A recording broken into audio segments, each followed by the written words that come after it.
Hello and welcome back to the Hype Bulletin, hosted by yours truly, Ralph Mentor. I do want to appreciate the downloads. We are over 500 downloads. I do appreciate that after 3 months of launching the site and all. Please visit LikeEagleLLC.com to see more episodes, more pictures of me, of featured events and things like that. And we're opening a shop, and I'll open up an email list and all too as well. But let me just get into it. I'm mad excited to have these two guys and all. Two guys that I got introduced to at Spotify Live Green Room. They were doing the thing grinding on Locker Room, which got converted to Spotify Live Green Room. What I've reiterated plenty of times in this show and all. But again, that's how I'm excited to have a couple guys like these on this show today. Two guys that I give a lot of credit of advancing, or with the advanced stats they threw at me, advancing my analysis with basketball too as well. I feel like before meeting these guys, I think I was a dinosaur with my analysis and the stats I would use, like points per game. And laugh, it's okay. But defensive points allowed per game and all. And these guys would hit me to net rating, offensive and defensive rating, usage player stats. That this guy from Buffalo Bills fan, I don't want to give his name up and all, but big guy on usage stats and too as well. So I got introduced to stats like this through these guys. These guys happen to be Celtics fans too as well. So let me first introduce the other Bills fan that I was trying to hype up with JB and all, but we know, old guy, so we had to do an early episode. We're doing this one late recording right after 10:30 and all, as we speak right now. But let me find since I'm all over the place, let me find my little script. No, there it is. But yeah, the other Bills fan, who's another huge Celtics fan, lives out in the Atlanta area, not even too far from me, honestly. You can catch him writing articles on HardwoodHoudini.com, catching Boston Celtics articles. You can even catch a link that I provided on my website of we were both at the main Celtics game in the middle of March and caught one of the what's it called there? My bad, y'all. The G League. I'm not excited, but the G League game that we call a G League game with the main Celtics based in the College Park Skyhawks. And all. He has an article up with Jordan Walsh. You guys can peep that at HardwoodHoudini.com or on the website LikeEagleLLC.com. But also, you can catch him on Twitter, Extinguishing the Tatum, Hate Propaganda, tweet by tweet. Want to give him that shout out and all. But right now, I have Ben Grunert. Please allow Ben Grunert to the stage, I guess you can say. And all. Welcome, Ben. Thanks for having me on, Ralph. Appreciate you, man. Yeah, go Bills, but way more importantly, go Celtics, man. Happy to be here, man. Great offseason so far, and obviously happy to be the champs, baby. Love it. Oh, we're going to get into more than that. Oh, get ready. But the other Celtics fan I got over here too as well, dope-ass gentleman from the Boston area. Finally, the first guest that's actually from the Boston area who's a Celtics fan and all. But first got introduced to him when he had his Pro Celtics podcast on Spotify Live Green Room with another host. Listen to him do his thing too as well. We ended up having a little debate, our first little debate about KD and the Brooklyn Nets back in 22. And we, as Celtics fans, we all know what happened there too as well. No, but I don't want to throw too much shade to him because we were part of the group that wanted Marcus Smart to be here, and we'll get into it later how different this team has looked since Marcus Smart unfortunately is not on this team anymore. But a big fan of the beautiful game of football. You can catch him on his own Twitter handle. Getting more excited about that than nonsense that Ben is trying to keep up with Jason Tatum and all. But please welcome him, Lucas Gaynor, to the show. Lucas, appreciate you, Ralph. Really wonderful. Honestly, honored to be here, man. I swear I'm like coming out of retirement. I haven't been on a podcast in a long time. And I'm really looking forward to talking Celtics, talking hoops. And yes, I try to stay as far away from the Twitter shit that Ben tries to defend. I try to stay as far away as possible now. It's a lot different from when I was on Locker Room and Spotify Live. But, I'll never abandon my Celtics. I'll never abandon the game of basketball. But a guy like Ralph, a guy like Ben, these are guys I can have a reasonable conversation with. Real shit. That's why I'm excited. That's why I'm excited today, honestly, man. These guys, we've been talking Celtics basketball since basically 2021. Before them going ham in the second half, I brought it up in JB's episode 2 as well. I think they went 27-5 in the second half of 22. Where was everyone talking about, to JB's point too as well? No, they've carried that on. Even through a little bit of a scandal with a coach and Ime Udoka and all too as well. They're able to continue on, and these two guys, we basically going through the journey from those ups and downs from the 22 season where they lost in the finals to GSW to where we are now and all. So that's why I wanted to bring these guys in to gloat just a little bit, but they do have some dope analysis of how they felt before the championship season and things going out through the season and all. So since I gave Ben the first intro, unless you guys wanted to say something, I don't know if someone. Oh well, I would just say, Ben, Ben's been here since the 21 season. Ralph, when have we been here? We've been here since. I'm just kidding. We are Ben knows I like to 13-time give him a hard champions. time. No, Ben knows Well, I I like to definitely give him a was hard obviously time. a huge fan before that, but I don't think I met you guys till then. So yeah, I'm just throwing shade on Ben, but no, Ralph. honestly, even since 2008, Ralph, like, Dude. what a journey it's been, man. Because people Dude. would always throw that. Oh, they haven't won a title since George Bush was in office. Oh, they would throw everything around. So, I'm glad that we can finally sit here and debate as champions. Do a little gloating. And mind you, Ben is a Sox fan, so he does have some success in the 21st I'm just throwing century. shit. Oh yeah. Right, No, but Lucas is right, man. I wish I was like a Celtics diehard as a kid. My dad didn't watch basketball, so I was raised on baseball basically. So I love the Red Sox, but back when I was getting into high school, I started to really love the Celtics, and I loved Isaiah Thomas and everything. So. But I knew about the 08 Celtics, but I was like a second grader, and I was like, yeah, I know who they are, but I wasn't like some like big Celtics fan yet. So there's no such thing as the fan police, Ben. I'm just giving no, you but Ben, I mean, no, make no mistake, Ben, and I'm gonna reveal this to the public. I told Ben a while back that I thought he was destined for success in the journalism game, and honestly, this man's been on the upward trajectory. And maybe I had a little bit to do with it, but this guy's putting in the work, man. And I just got to shout out. Y'all help. Hey. No, you deserve the love you get. Yeah. No, I mentioned to the audience too as well. What's it called? That we were at the game in the middle of March, man. The man's impressed. And the same, the same vicinity as Noah Delzell, who's dropping a new podcast, and Bobby Manning, too, as well. And all. So, I loved peeping that from him. We went to the seat that I was at right behind the Celtics bench and all. We, kicked it a little bit, talked to shit and shit like that, and went back to work. And he was doing weird work. As you can say, as I said earlier in the article I linked to my website, as soon as that game was done, he dropped that article by the end of the week. I think it was a Wednesday, Tuesday. I didn't go to those games when Celtics went to Atlanta. Ben not miraculously, but he gutted through that loss. So it was a Tuesday, I made an appearance in the Brizzy Files video. I was in the background of it. You know what I mean? So no, this man's grinding, man. We went to a game. What's it called there? What game? 2023. The Celtics. Game against the Hawks. Scout was out. Yeah, we got a game. We had a seat right in front of the media thing that they were doing over there. Scout was over there, and he was like, getting the pic. There was an attempt to get a picture. I told Ben, you better go get that picture. I got a selfie with Scout. I got a selfie with Scout that day. I got a selfie with Scout. It was pretty dope. This guy's on his way, man. That's why I wanted to shout him out. Appreciate Lucas giving him a shout out. Appreciate you guys. Yeah, appreciate you guys. HardwoodHoudini.com. He's also talking. What's it called there? Hope the site that he does this would be talks Hawks basketball. He's been talking Nuggets basketball for as long as we've known him, at least, too as well. This guy's been behind him and all too as well. I love this man. I'm very blessed. Go ahead. Everyone needs to know I'm a known Jokic there you go. fanboy. There you go. Yeah, I may or may not have named the group chat Jokic's funeral because it was the Celtics year this year and not the Nuggets. So I'm just going to put that out Lucas and Ralph, they know that as much as I love Jokic, I was secretly happy when the Nuggets lost this year because I knew that would leave us a much easier path to taking the title. We're reasonable. Celtics fans. We feared the never Nuggets. We're okay. Well, reasonable. Lucas. Depends on the day. Depends on the state of mind.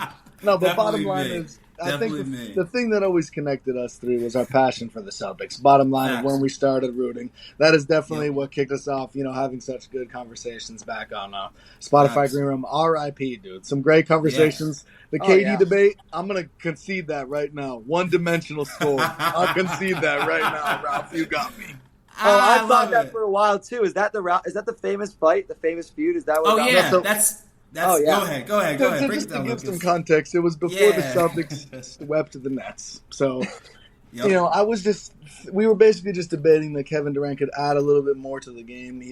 Basically Ralph was saying he was rather one-dimensional, and I think I was in my feelings, and I was in my ball don't stop bag, thinking he had 8 different ways to score. But guess what? Score. Not distribute.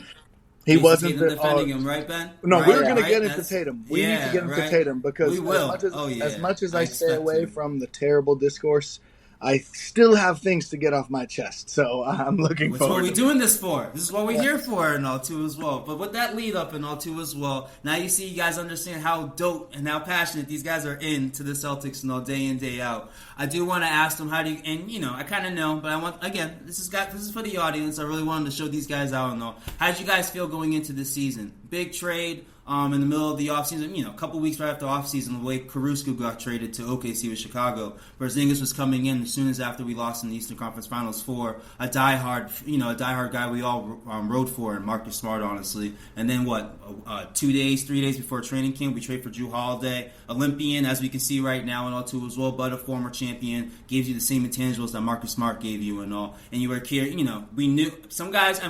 Robert Williams got traded, so I felt a certain way about it and all, but we all knew this is like a KG type of trade, honestly, too, as well. You brought in the Ray Allen type, the three-point shooter. This time he's 7'3", and Kristaps Porzingis and all. And now you're bringing in Jrue Holiday, who can give you that grit, that want to, the experience and all, obviously, of winning and all, too, as well. And there, too, as well. Be a leader to Jaylen Brown and Jason Tatum, who are, just at the cusp of winning a championship and all. So I'll throw it to Lucas first, since I gave Ben the intro and all. How would you feel about the trades? What were your just your personal expectations and all of how the Celtics were going to come into this 2023-2024 season, the prospects of obviously lifting Banner 18 and all? So, after the previous season, it was pretty disappointing. Obviously the way things shook out. Really felt like the Celtics were about to do something special, and then, we had the rolled ankle, and it was just like, it felt like all the magic was sapped out in just 1 second. So, it was rather somber, I would say, going into the offseason. And, of course, the Marcus Smart trade rumors, Ralph, every summer, me and you fought like hell, okay, yep. Because he defines what it means to be a Celtic, okay? And I think in this day and age, you said you sound like a dinosaur. Okay, I'm about to sound like a dinosaur. Okay, in this day and age, of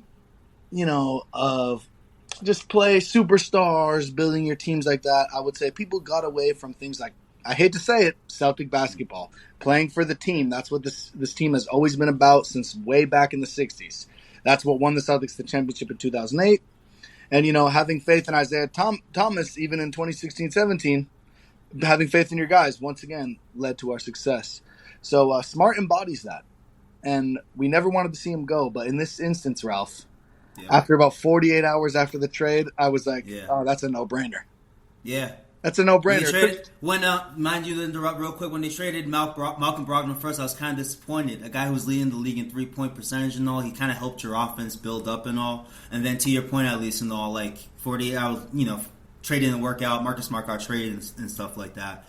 At first, gut punch, you know what I mean? But when you look at it, and you're bringing in Kristaps Porzingis, who can, easily average 20 points a game, he's going to be your third best player. I don't know. You know what I mean? To your point about 48 hours later, at least, and I'm feeling a little bit different about it. No, that's a great point about the Brogdon trade, because that felt like that was a real negative when that happened, when it fell apart. But then in hindsight, it's like a blessing, totally. Yeah. So, once my emotions faded, obviously Brad had to pull the trigger on that deal. I mean, that's like 2 first-round picks and Porzingis for Smart. Like, you're making that trade every time if you're looking at it from the lens that Brad should be looking at it. All right. Mm-hmm. And then when it came to Jrue, that was just like the extra present under the tree you didn't see at first, and it ended up being a PlayStation 5.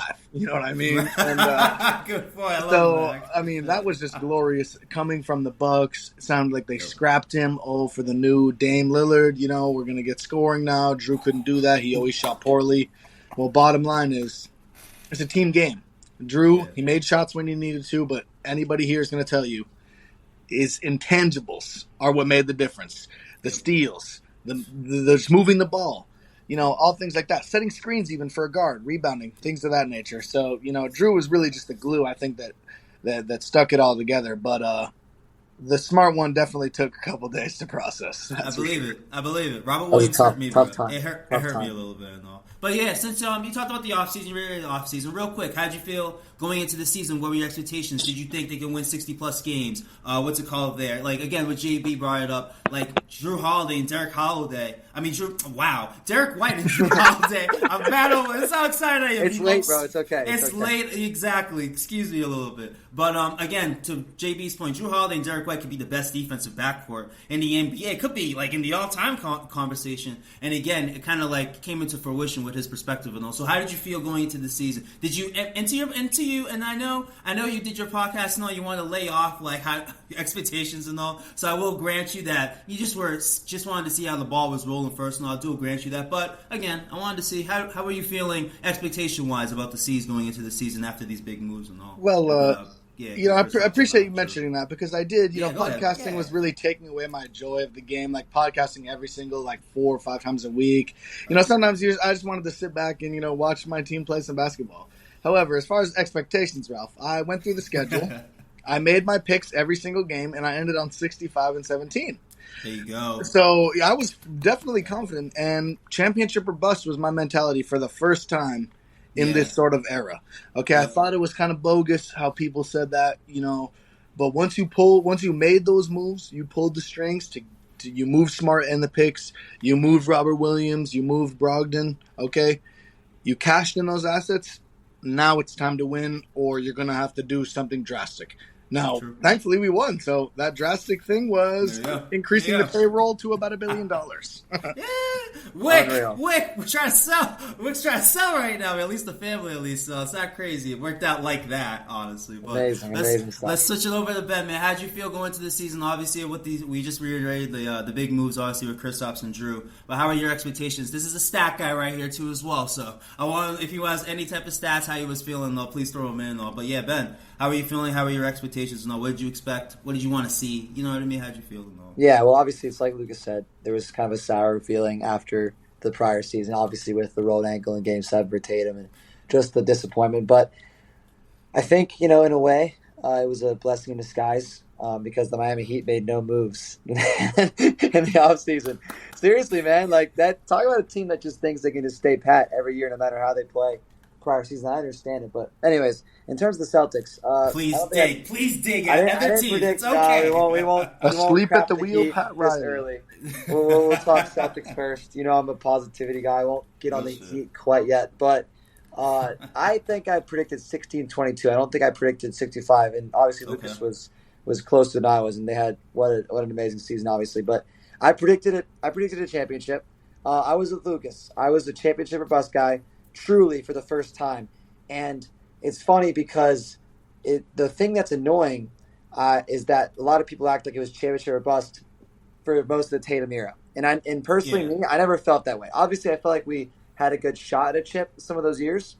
But even the year that they made the finals and lost to Golden State, they started the season as an 11 seed for the first half of the year. So I think 500 team, basically. 27, some-ish like that. Yep. And I think we all knew that those moves that we made the season before that when we traded away Kemba Walker and got Al Horford, they were like those less is more type moves, right? Where it was about team fit. I like that. And then, of course, Derek White. Please go. I love this. Please go. Yep. So making all those moves, we kind of knew what was happening and we could see it developing. It just was going to take some time. And I think the way that the Celtics have kind of just had this perfect trajectory as Tatum and Brown have kind of entered their primes, it's been really beautiful to see. I think it's been one of the most well-managed teams in the league for a long time, and Brad Stevens kind of took them over the hump in that regard. So it wasn't shocking to see the chip one. I think we all kind of knew heading into the season that if everyone was healthy, it was probably going to take a drastic kind of meltdown, like a choke. Yeah. For us not to win it, right? Agreed. And the thing that made this team so unfair is the Drew Holiday and Derek White aspect. The thing that we didn't really totally see coming, I think, is just what a rise Derek White would have and what an explosion he'd have, and have this all-star type campaign for a lot of people.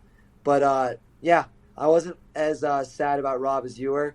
I remember when we made that. I don't know why, but it was a gut punch. Like Lucas, the Marcus trade really hurt. I remember. I know it hurt you too. Yep. I remember exactly where I was. That's one of those moments where you actually remember where you were. I was driving, and was it I think it was a red light near my house, and I just get a beat from Twitter, and it says the Celtics have traded Brogdon, right? And I'm like, I was ecstatic. I was so happy because as good as Brogdon was as a shooter, I didn't love his everything else. Yeah, everything else isn't great. But very much a guy who the ball stuck with him, and I didn't love that for the team. Yeah.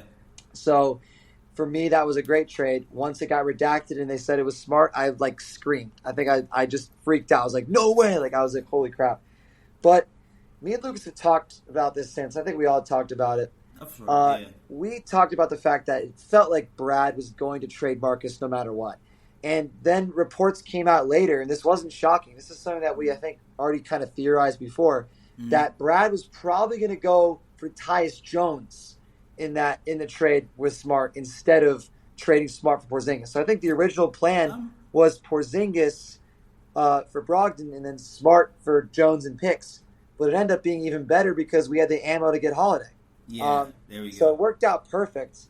But it would have been amazing to have Smart win a chip. I think that's a lot of people's favorite Celtic of all time, rightfully so.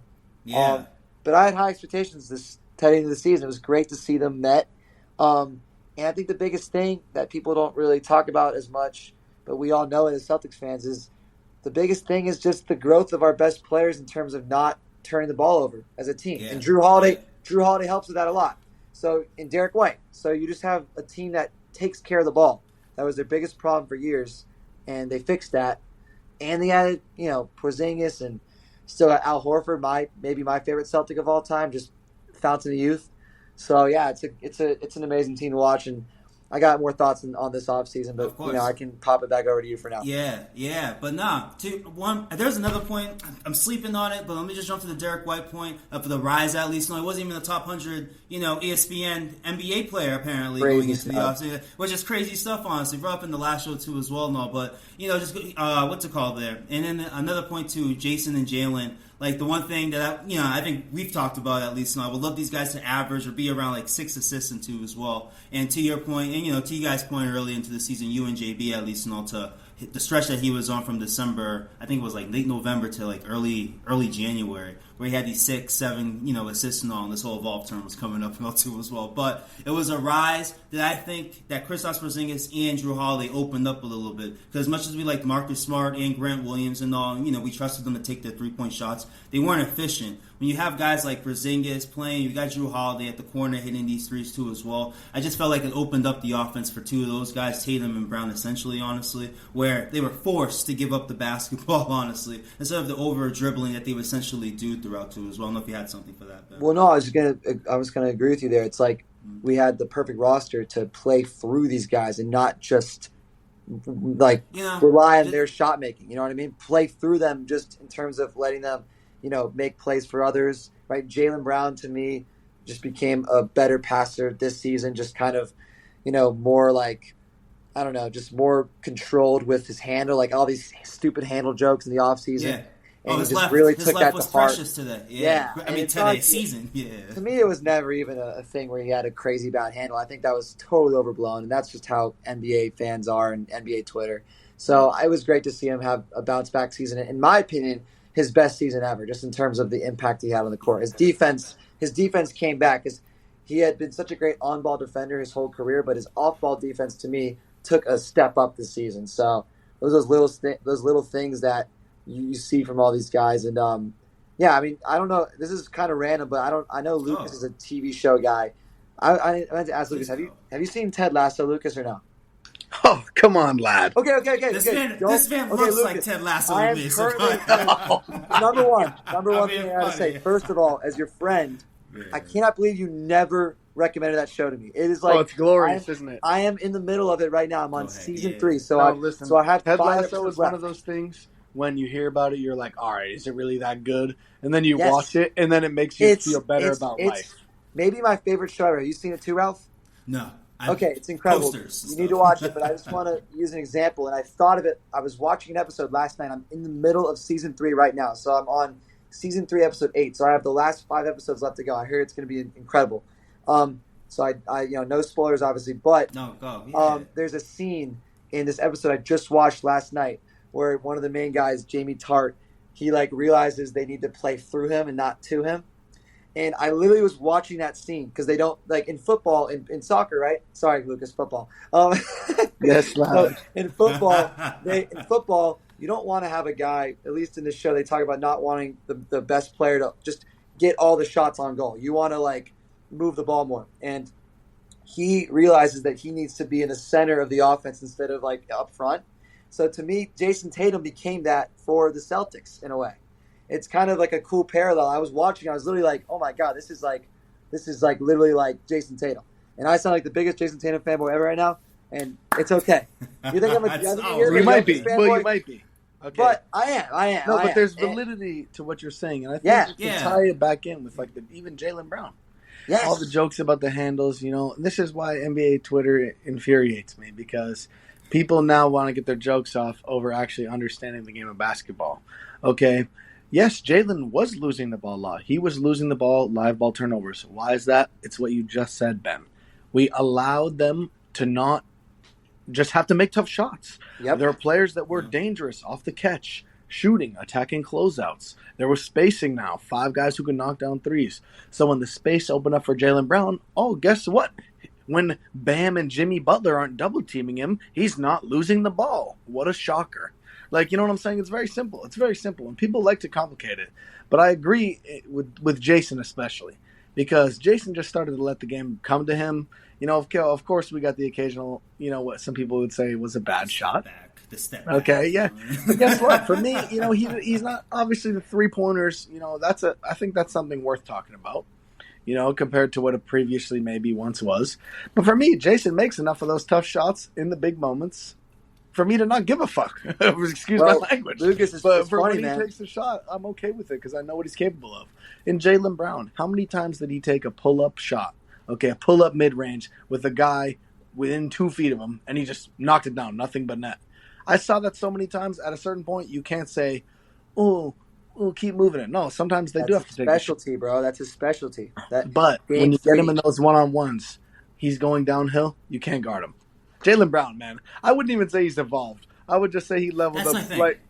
He leveled up slightly in areas he needed to. I get it. No. Get it. Listen, and this is classic. I'm stirring the pot, but I would say he tightened some screws. That's all it is at the end of the day, I think. And when he did that, he became a better version of the player he already was. That's basically what I mean when I say that. I think Ralph just doesn't like the word I use. Because evolved is Charmander to Charizard. Okay. You're right. I like that. I should have said he retooled his game to become better. That's what I should have said. That's kind of what I mean. Exactly. That's kind of what I mean.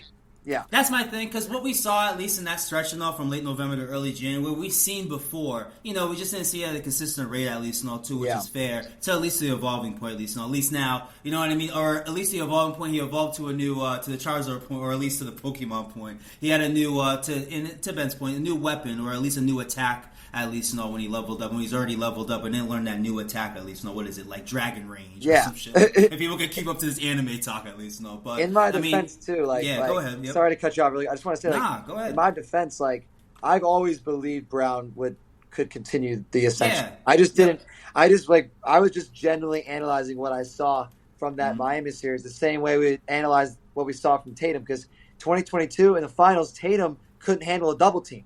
Now he literally embraces them, and he literally went out there. The craziest stat to me is the fact that I believe he had less turnovers than Luka in the finals, and he was the one getting swarmed. Luka Doncic got played straight up, and we were able to strip Luka live ball more than Tatum turned the ball over, getting 2 or 3 guys thrown at him the entire series. Hauser guarding him too. Pritchard's he couldn't handle that against Golden State. Oh, Hauser? Yeah.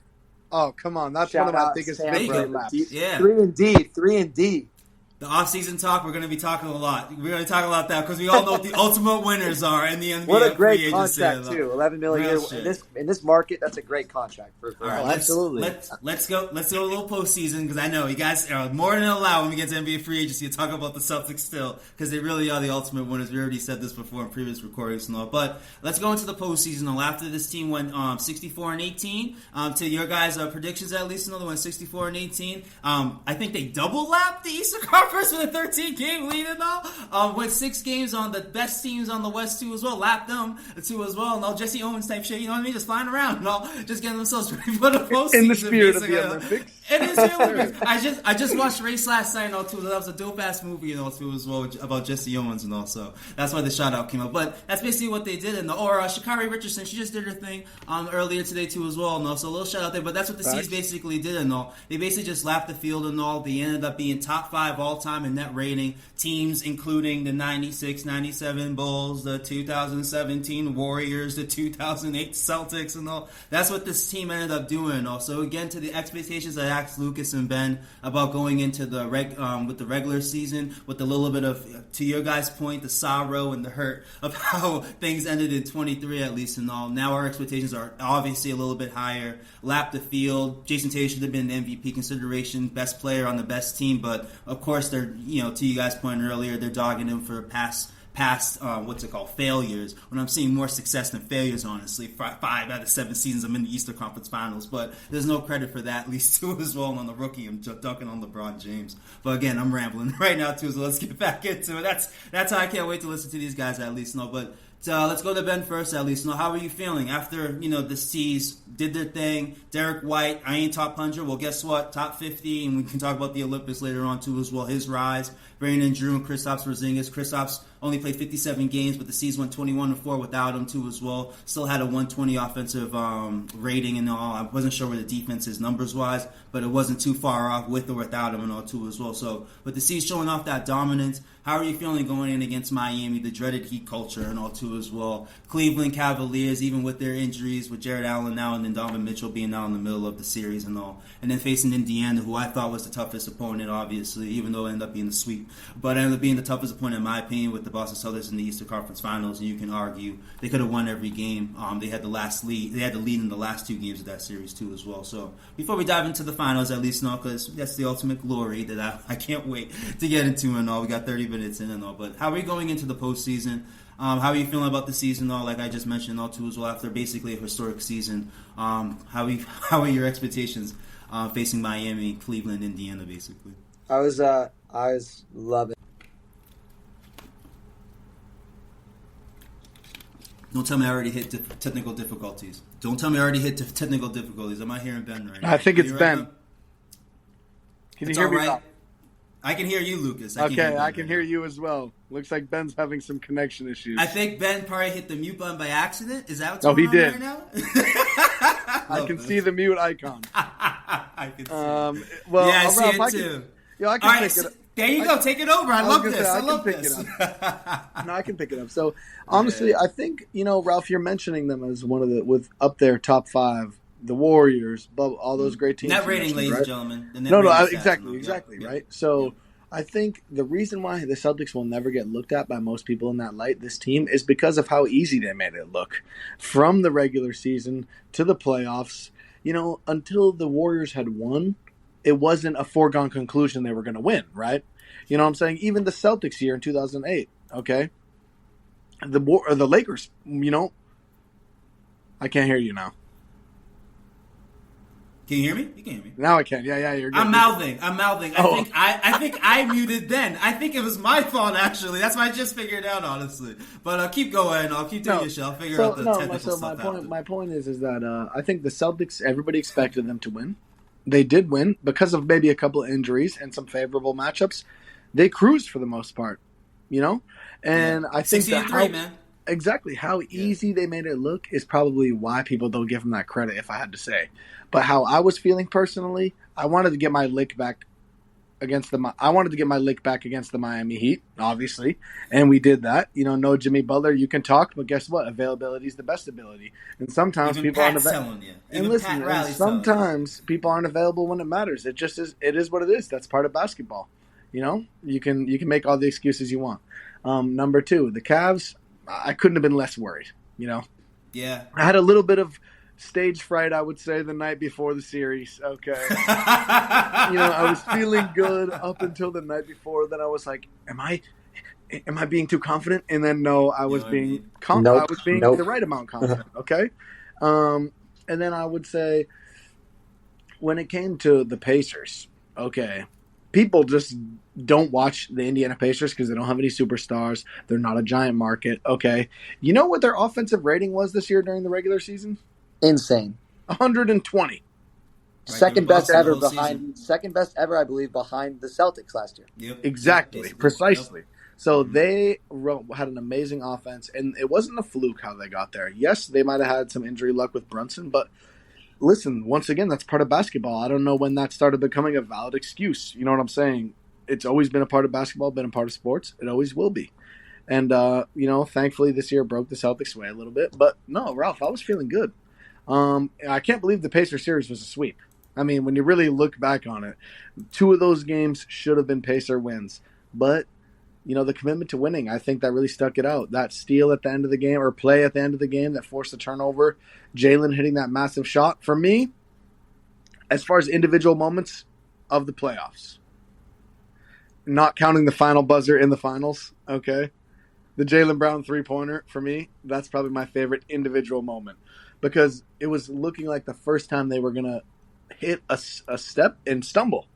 But no, JB to the rescue. Our boy, JB, Ralph. Okay, our boy. Okay, if you know what I'm saying. But no, I'll let Ben take it away from here. I think I've said enough. We'll let Ben connect back in with us. Yeah, I think that's my fault with the mute. That's not his fault. It's my fault. Nope. There you go. It was not your fault at all. It wasn't your fault at all. Oh, all right. No, it was my phone.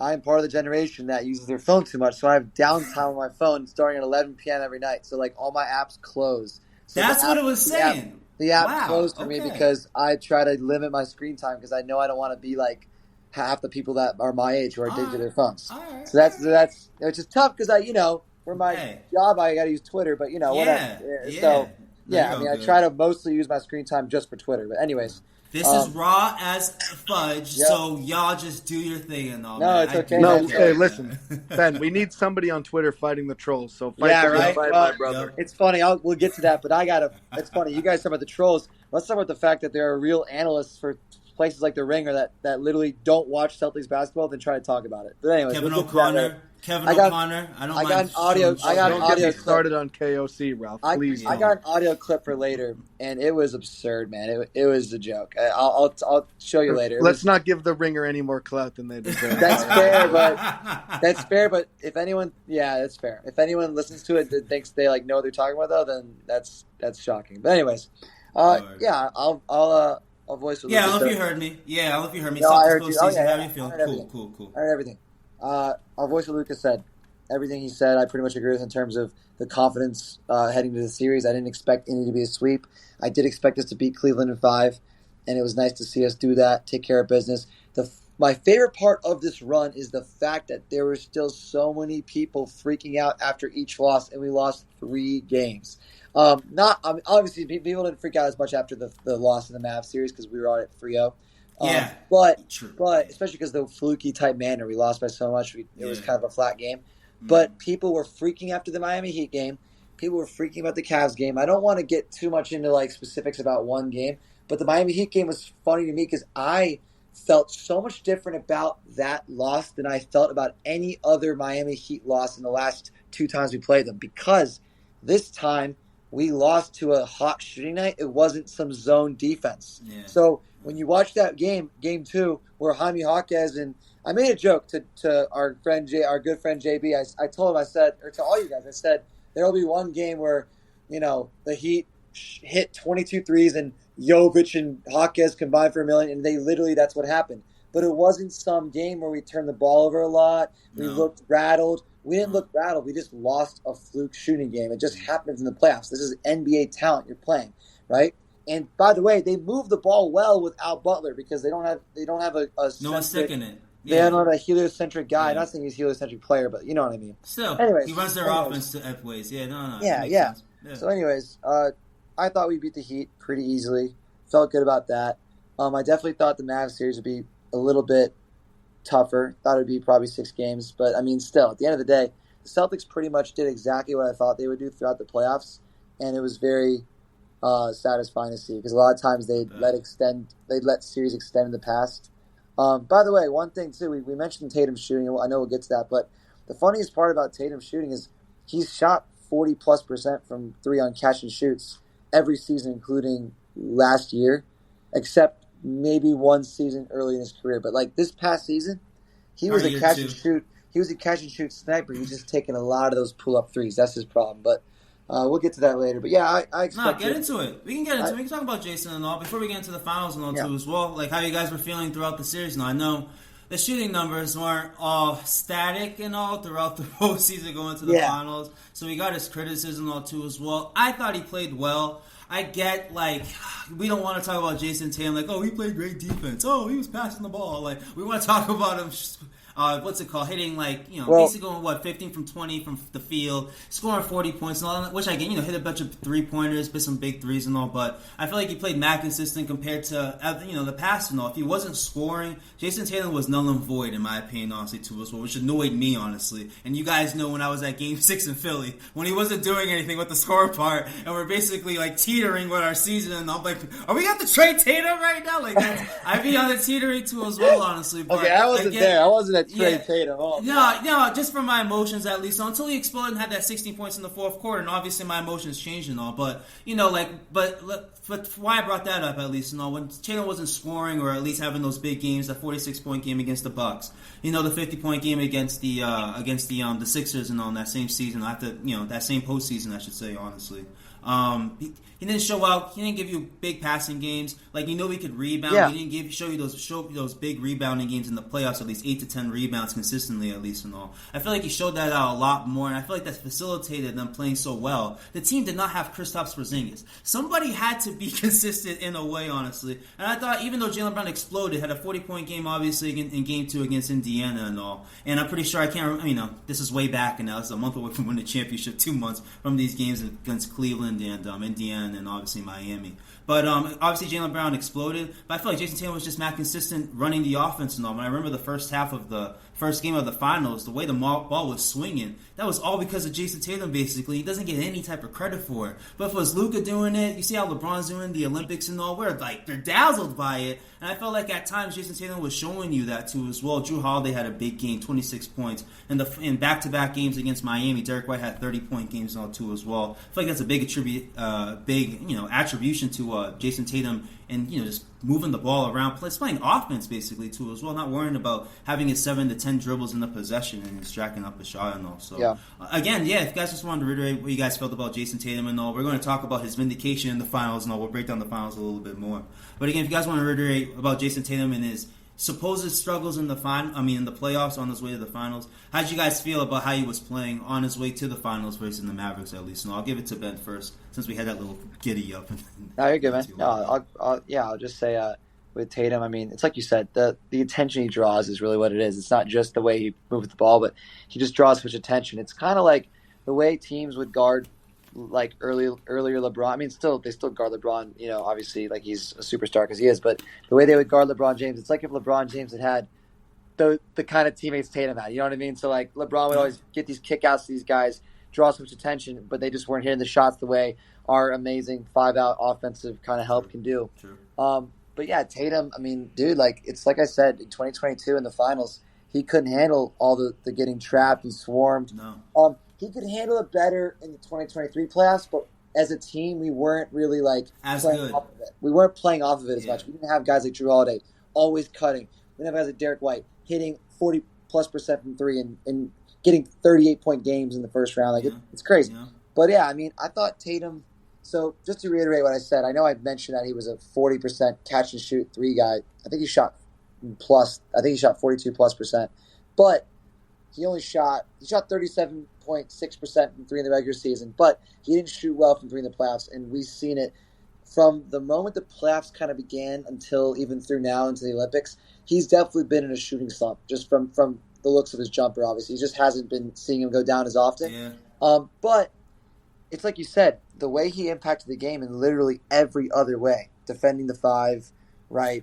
The screen set, the way he was drawing attention and finding open players.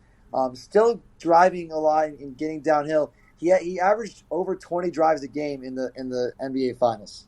And I know we don't want to get too much in the NBA Finals yet, but I guess I'll kind of go there for a second. Just kind of mention he didn't shoot the ball well from 3 in those finals, right? But his playmaking was insane. He actually had more potential assists than Luka, and that's saying a Game lot, two, right? Game two was ridiculous with Drew Holiday, man. And, Holiday was seeing the gravity point that you were bringing up earlier, just living in the paint, and Jason was finding him every single time. Honestly, the last thing I'd even say about that before we go to Lucas about this is with Jason in those finals, right? I felt like the Mavs they went back to what Miami did in the first round.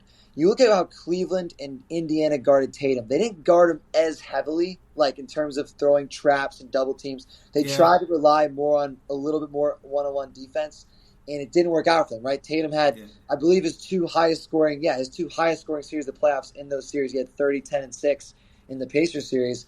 But the Mavs took the route of, they really took the Miami Heat route, the Spoelstra route of, let's make Tatum not beat us. Let's make anyone else beat us, which could tie into why Jason Kidd was trying to throw all this shade at Tatum. Not shade at Tatum, but just, stir the pot. Like, Jaylen Brown's an amazing player anyway, so it's fine. I like that he gets his flowers, obviously, so it doesn't really matter. But everyone knew what he was doing. It was a weak attempt. But the thing is, Jay Kidd had his guys swarming Tatum, trapping Tatum. And Tatum couldn't really get rhythm because of that, because he was getting no layups. So Jason Tatum's a guy that really needs layups at the rim a lot of the time, like many players, to kind of get his shot going. Even Steph Curry, greatest shooter of all time. You see him often start games with backdoor cuts, open layups, things like that, coming off back screens and going to the basket for floaters. Tatum could not get looks in the paint because they were throwing 3+ guys every time he drove. They basically said, anytime he gets the paint, we're throwing all our guys, and that's why Derek White, Drew Holiday, Jaylen Brown, Al Horford, Kristaps in that first game. Open three after open three. Hauser, who I predicted he'd have a bounce back series. I think I actually wrote it in a piece about the series. I did a couple of predictions about the finals. I was a little off. My 4 predictions, I believe, were I said Jalen and Jason were combined for 60 a game. Did not get that right. They didn't score like crazy in the finals. But I did predict that Kyrie would get clamped. I did predict that Hauser would have a great series.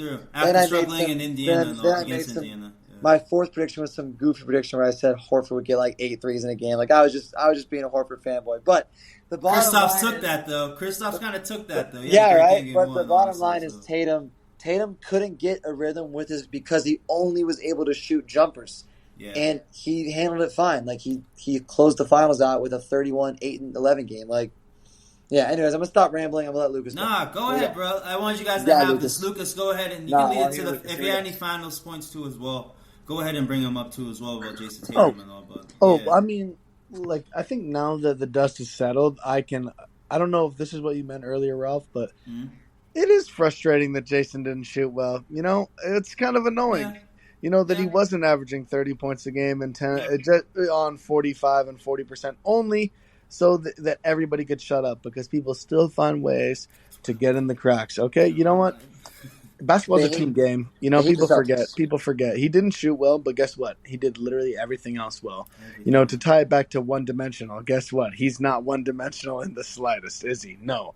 He's multifaceted, and he's elite in multiple categories. People don't want to admit that, but plays like there's one behind-the-back pass. I want to say it was against the Pacers. Indiana, game 3. Game 3. I was on an airplane. But he made that play without even thinking. Mm-hmm. That's the difference in Jason this year, is that Jason always had the talent, obviously, to make these passes, but it's more about doing it without thinking. And I think that credit goes to Joe Mazzulla. And, people want to talk Jay Kidd while he's done such a good job. Well, he got freaking out-coached like crazy in the finals. Yep. I mean, obviously we had the better team, but, I mean, he coached circles around him. And I think Mazzulla's evolution, I think, it was huge for this team as well. And that's really not getting a lot of just due in the mainstream media. Maybe like the week or so after the finals, he was getting a ton of props. But after that, it's been not a peep. And, I'm sure there's still people out there and say, well, what if we still had Ime Udoka, Because those people hung around forever. But have you not seen these offensive stats since Mazzulla's been our coach, and he didn't have a training camp last season? It's not even just it's not even just the stats. Like eye test wise, our offense has always been cleaner under Mazzulla. Our offense was so clunky with Udoka. We just had a really good defensive presence and culture. But I mean, dude, like our defense was nails. You mentioned it earlier. Cutting is one massive thing that this team got better at. Off-ball movement.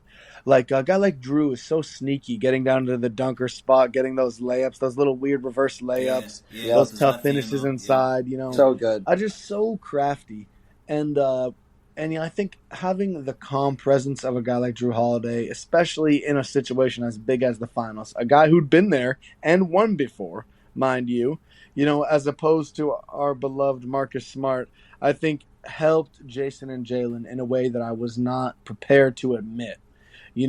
Before Marcus was gone, because Drew and even, Derek, he'll get a little, heat check you sometimes when he's having a good game. But Drew, I think specifically, is the guy that really calms everything down when, things are going too fast. Drew is a guy who you can just, maybe get the ball into the post, or even if it's just him putting his hand up for a second, just say, let's relax. So, it showed big time in the playoffs, man. That steal on Nemhard. He's had a couple other plays too as well. But to your point about him being in the dunker and all too as well, just like a reliable place to go with the ball when things weren't moving and all too as well. I feel like I kind of attributed to his big game against the Cavs, and I think he dropped like 28 points, and he had that 26-point game in Game 2 against the Dallas Mavericks. And I think through the first couple games of the finals, Drew Holiday was arguably the most valuable player. He was my MVP through 2 games. I'll give you that. He was amazing. He was my MVP through the first 2 games. He was incredible. And now I'm glad that one of the two Jays won it, of course. But would I have been the slightest bit upset? Absolutely not. If Drew Holiday had came away with the Finals MVP, absolutely not. But can we also just shout out Derek White? Go ahead. Please. Wait. My apologies. Can we shout out the Olympian Derek White? Please. Okay. What a player. Okay, talk about a guy who came from zero pedigree out of high school, even into college. He had to transfer to the University of Colorado, not necessarily a D1 powerhouse.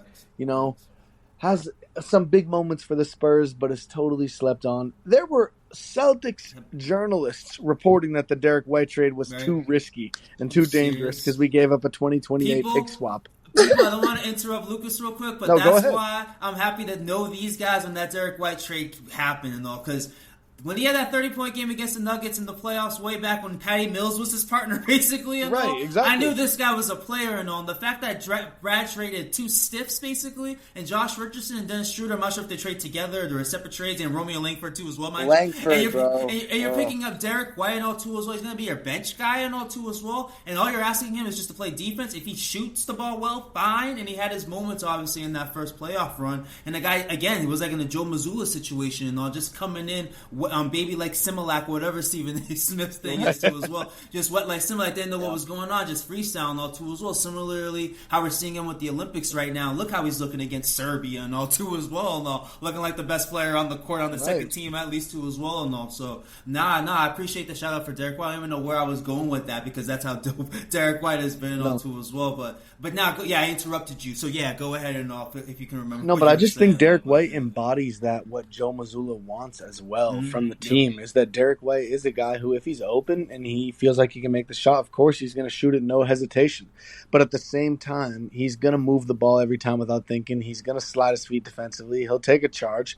He'll, I guess, block anybody's shot. I guess we found out. Just unbelievable. Insane. But only Wemby. He chose better. No, because you remember when we traded for Derek White, his teammate at the time, a lot of people wanted the Celtics to trade for. They wanted to trade Smart and a couple picks for DeJounte Murray, while not realizing, I want to make, there's a million analogies I can make, none of which I'm sure are tasteful. So I'll leave it with the basketball one, okay?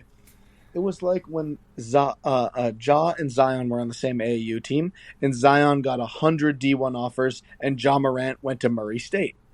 Okay, because one thing was the big shiny thing nobody saw. Honestly, you'd probably take Ja over Zion, honestly, or you'd say he's at least had a more consistent, successful career. If you want to take him, that's another debate. That's another debate. For sure. But that's neither here nor there. I think that was happening with DeJounte. I didn't say his name till now. DeJounte Murray and Derek White. Derek White was the less sexy pick, of course. He's not averaging the double-double. He's not getting the triple-doubles. He's maybe not, the same profile. Ooh, he is a 6'9" wingspan or whatever it is. But I remember, and I'm pretty sure Ben, Ralph, you can both back me. I was very adamant that DeJounte Murray would have been a mistake. You would be cashing in too many assets for not big enough of an upgrade. Whereas Brad said, okay, I'll mortgage a 2028 pick swap. Okay, and our first round pick this year for a player who's not going to be in the rotation for a player who will eventually win us a championship pretty much. And that's exactly what happened. Amazing. So Yeah. shout out Derek White and shout out Brad Stevens, who, man. Best GM in sports, man. Like, that's what it feels like right now. I'm not saying that's like definitive thing, but like, he's incredible. And He killed it. Yeah. It's funny. The DeJounte point is a good one because I remember talking about that. And it's funny.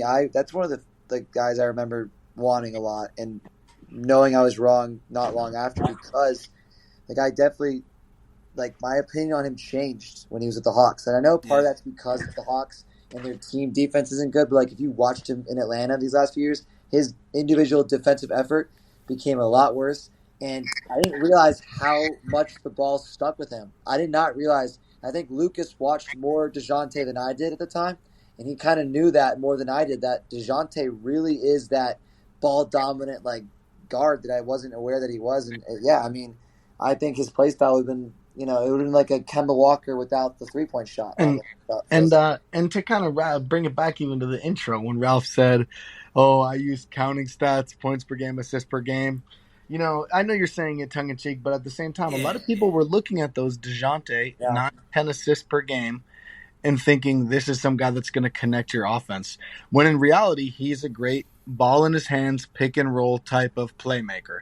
Okay, which is not what the Celtics needed. Because you remember, I mean, listen, this seems like a lifetime ago, but the cries on national media, local media, Twitter were get the Celtics a point guard. Yeah. Okay, a Chris Paul type point guard. No, when really the combo guard thing worked for us, but it was more about getting players who could impact the game without the ball, and when they had the ball in their hands, make the right plays every single time. And honestly, it has to be satisfying for Joe Mazzulla to because his vision was played out perfectly offensively. I don't think anybody can argue that. So I'm just sure that had to be so satisfying watching those guys play good offense. And there were only a couple stretches in the playoffs, right, where you think, why is it take turn? Why is it your turn, my turn? For the most part, we saw almost none of that. No. And I will say that shit triggered some PTSD a little bit when it was happening. Well, but for the most part, it was flawless offense. Yeah, I love hearing that. Yeah, Ben, if you got anything more, go ahead. Well, no, I was just gonna say it's funny because it felt a little bit like that in the Miami series, actually.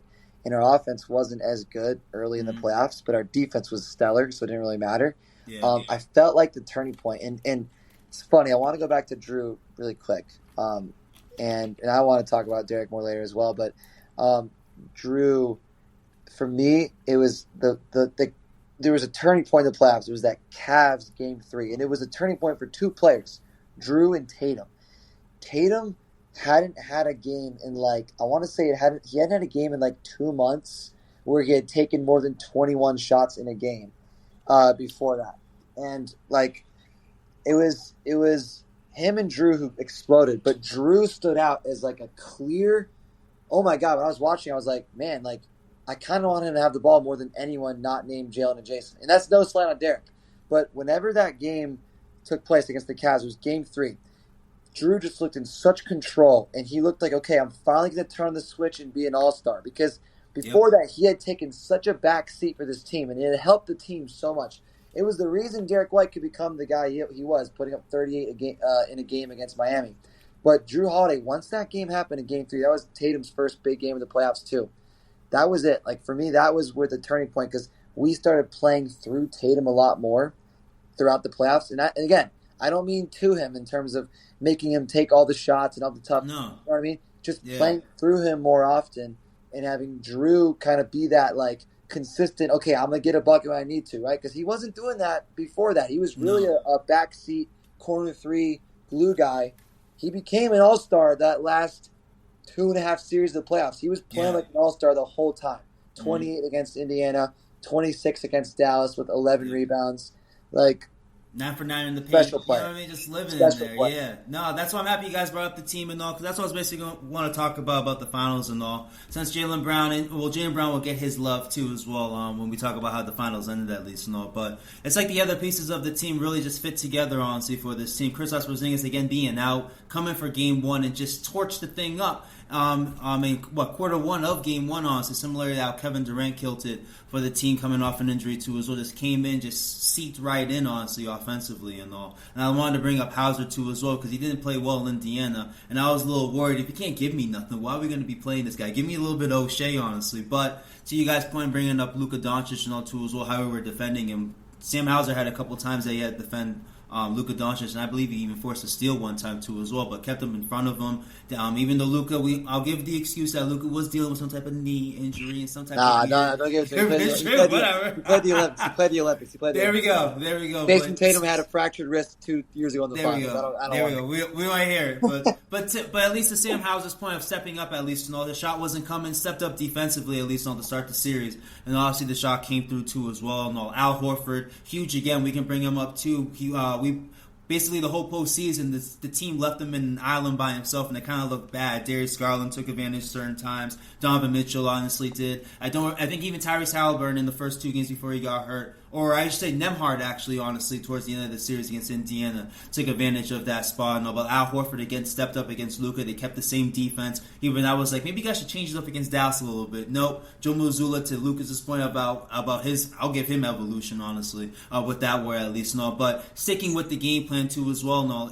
We're talking about how he outcoached Jason Kidd. I feel like he outcoached every coach on our way to the championship, honestly, too as well. So I wanted to give him a shout out too as well. But that's why I wanted to, before going into the finals at least. But besides Jaylen Brown, even though he won the Eastern Conference Finals MVP and Finals MVP, what are the things you guys saw about the team and all? We basically mentioned it and all too as well. If there's any, that's why I wanted you guys to just let it rip at least and all. If there's anything else you guys want to bring up about team concept at least, even Pritchard hitting these half court shots, bringing that type of energy, honestly, too, as well. Similar to how Jordan Poole hit those half-court shots against us in 22, how it was so deflating at the end of those third quarters. And now we're going into what? I think it was a halftime shot that Pritchard hit, and then I think it was a third-quarter shot, at least, in game 2 and all, hitting that half-court shot. Just like what other facets the team offered. If you want to bring up Joe Mazzulla again, go ahead. But I'll let Lucas go ahead with that one, too, as well. But what are the things you saw with the Celtics team-wise, at least? Brad Stevens putting these guys together. Anything else extra you guys wanted to add to it? Let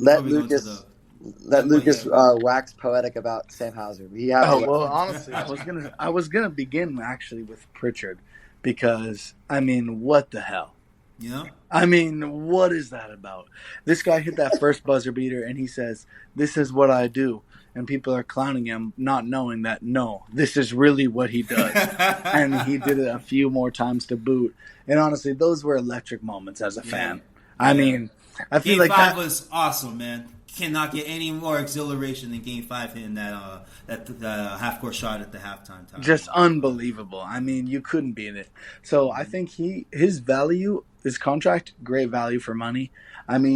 Pritchard is a guy who, friend of the show, JB, has said some absolutely reckless things. Spotify Live Green Room days, man, with this guy. JB knows I love him. But JB has said some absolutely reckless things about who Peyton Pritchard could be as a player. However, with that being said, I do think Pritchard has an immense amount of talent. A guy I loved at Oregon. And I think he just needed to carve out his role. Because, the year before, he wasn't even in the rotation. And now he's just hitting the biggest shots, literally on the biggest stage you could possibly imagine. Mm-hmm. Dare I say, living every small white guy's dream, basically. Crypto P, man, come on now. But no, as far as Hauser, then, talk about ultimate winner of the offseason. But no, he earned his money. Everybody's big knock on Hauser was, of course he can shoot, that's great, but will he be able to play defense? Not only did he play defense, he excelled, in situations that you would never, ever expect him to in one-on-one situations against elite shot creators. Mm-hmm. Now, obviously, I'm not a dumbass. I'm not saying, put Hauser on Luka for 30 minutes, But you know what? You know what it reminded me of? There was that one possession where Tristan Thompson was guarding Steph Curry in the pick and roll, and he like forced a turnover or a missed shot that led to the Cavaliers getting a basket, right? Of course, Tristan Thompson cannot guard Steph Curry, but for the one or two big possessions towards the end of a game, if you can force a stop, that goes a long way.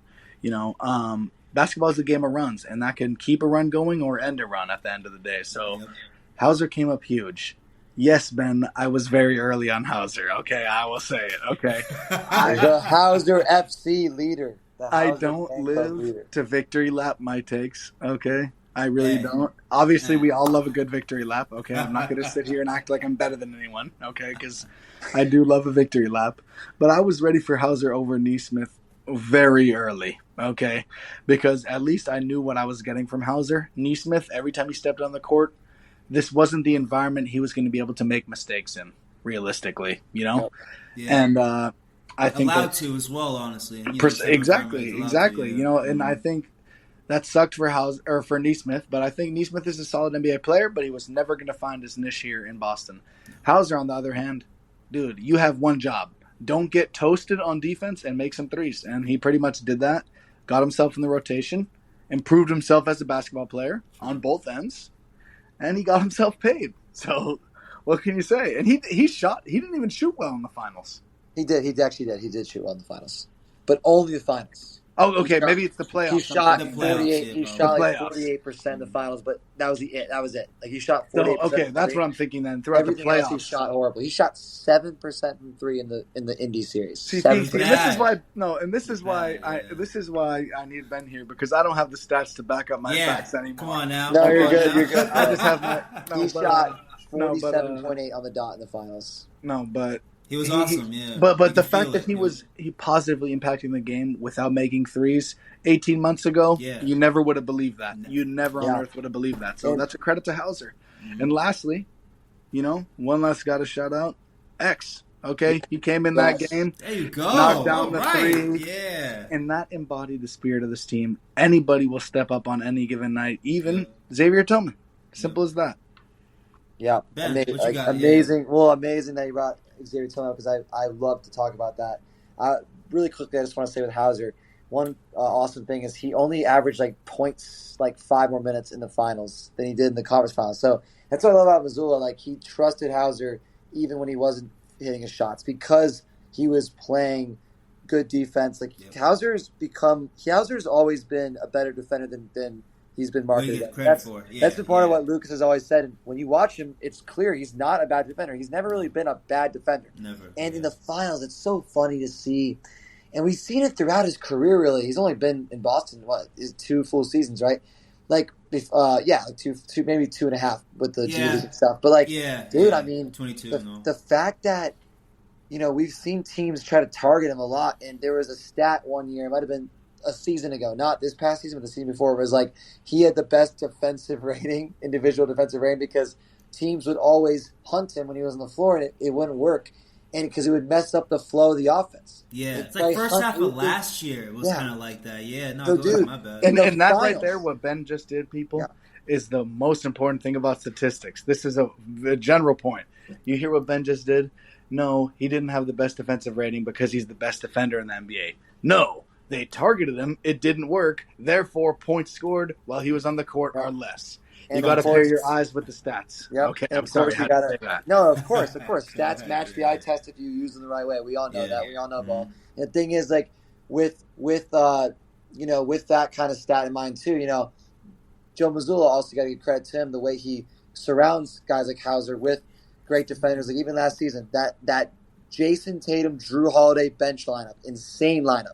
Yeah. Jason, Drew, Hauser, Pritchard, Cornette. Cornette, there it is. Yep. Great lineup. And Jason Tatum found Cornette a lot. Cornette probably has the best chemistry with Pritchard in terms of a point guard that plays with Cornette. He always finds him in the lobs. Yeah, just finds him. Yeah. But anyways, bottom line is the Hauser love is so deserved. It's great to see him become a legit 3-and-D guy in that final series when he needed to. It was so funny seeing Kyrie and Luka take some horrendous shots with Hauser on them. Kyrie would take a ball in the corner and take a step-back three. It looked like he was playing Milwaukee in 2021 again. It was or 2019. It was ridiculous. Just horrible shot selection because he has Hauser on him. I don't understand when guys do that and don't try to at least get to the basket. I just don't get it. But hey, Hauser was loving it. He's like, I just got to stay in front of you, man. I can do that all day.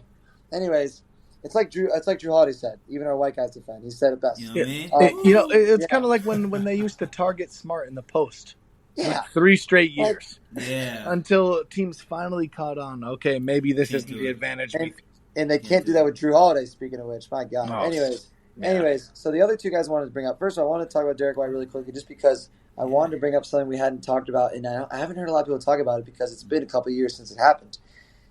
Derek White, the biggest thing that people don't realize is his shot is like completely different form-wise than it was 2 years ago. Yeah. So the year he came to Boston, he had that noticeable hitch. And like we all know enough ball that we were all three of us were excited about the pickup when we got Derek White because we knew what he brought as a two-way player. We were so excited about the return.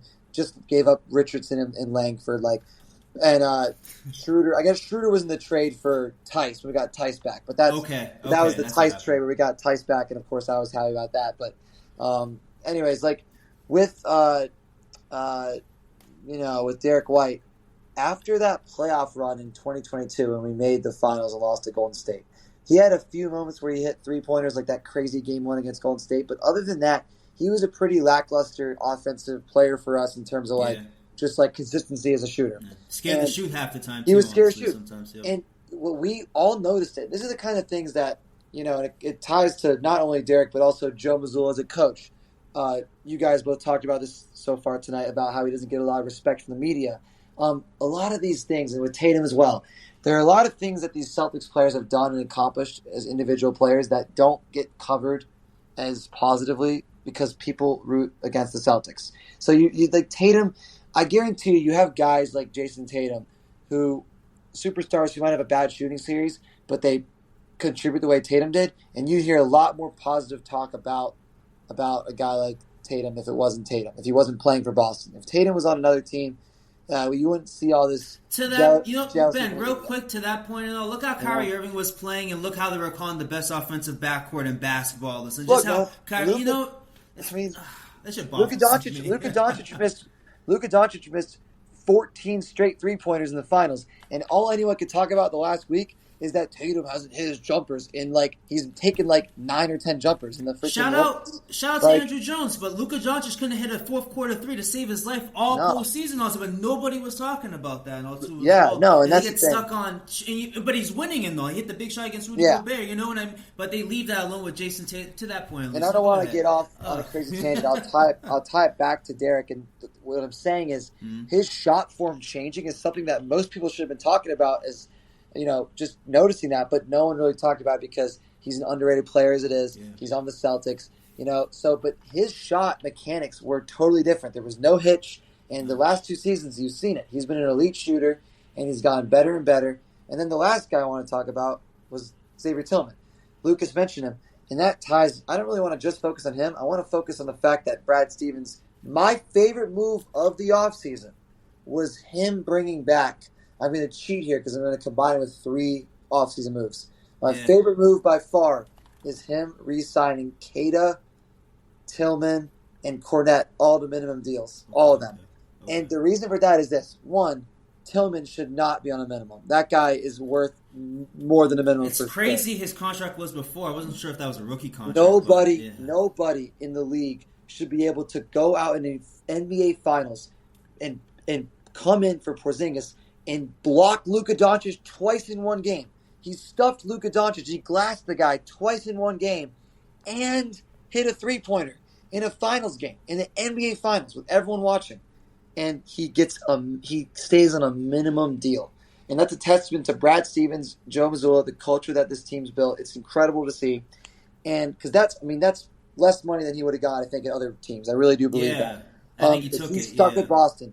Yeah. But to me, the reason why I love Tillman, Queta, and Cornette all coming back is because Porzingis is out till December at least. And they could be even more cautious if they want to be. We'll see. So I love that because all those guys all play different roles as big men. They're all different players. Queta's a rim runner, big rebounding guy, insane per minute production, but he doesn't have the IQ necessarily that Tillman and Cornette do. Cornette's not as versatile as Tillman, but he's still got the offensive rebounding. He's a smart player, good dribble handoff guy, like very good just as a dribble handoff hub, pick and roll guy with Pritchard and Tatum. And Tillman is Al Horford light. So when Al Horford doesn't rest, and he will rest, you're going to have nights where Kornet and Tillman or Kornet and Queta or Queta and Tillman are the big men. And I love that because Joe Mazzulla has full freedom to test different lineups against different types of teams and see what he likes best. Tillman's the best player of those three. And if Horford's healthy, you can have a night where, especially if you're playing like a Philly, like a Joel Embiid who doesn't like the way that Horford defends him, you can just throw Tillman in as the backup every time. Or you can have a night where Kornet and Queta play. I freaking love that move. That's my favorite move of the offseason. No one's talking about it now because we re-signed Tatum, re-signed White, we got Hauser. My favorite move is signing all three backup bigs. That's insane value. At least two of those guys could have got more money, in my opinion. Insane.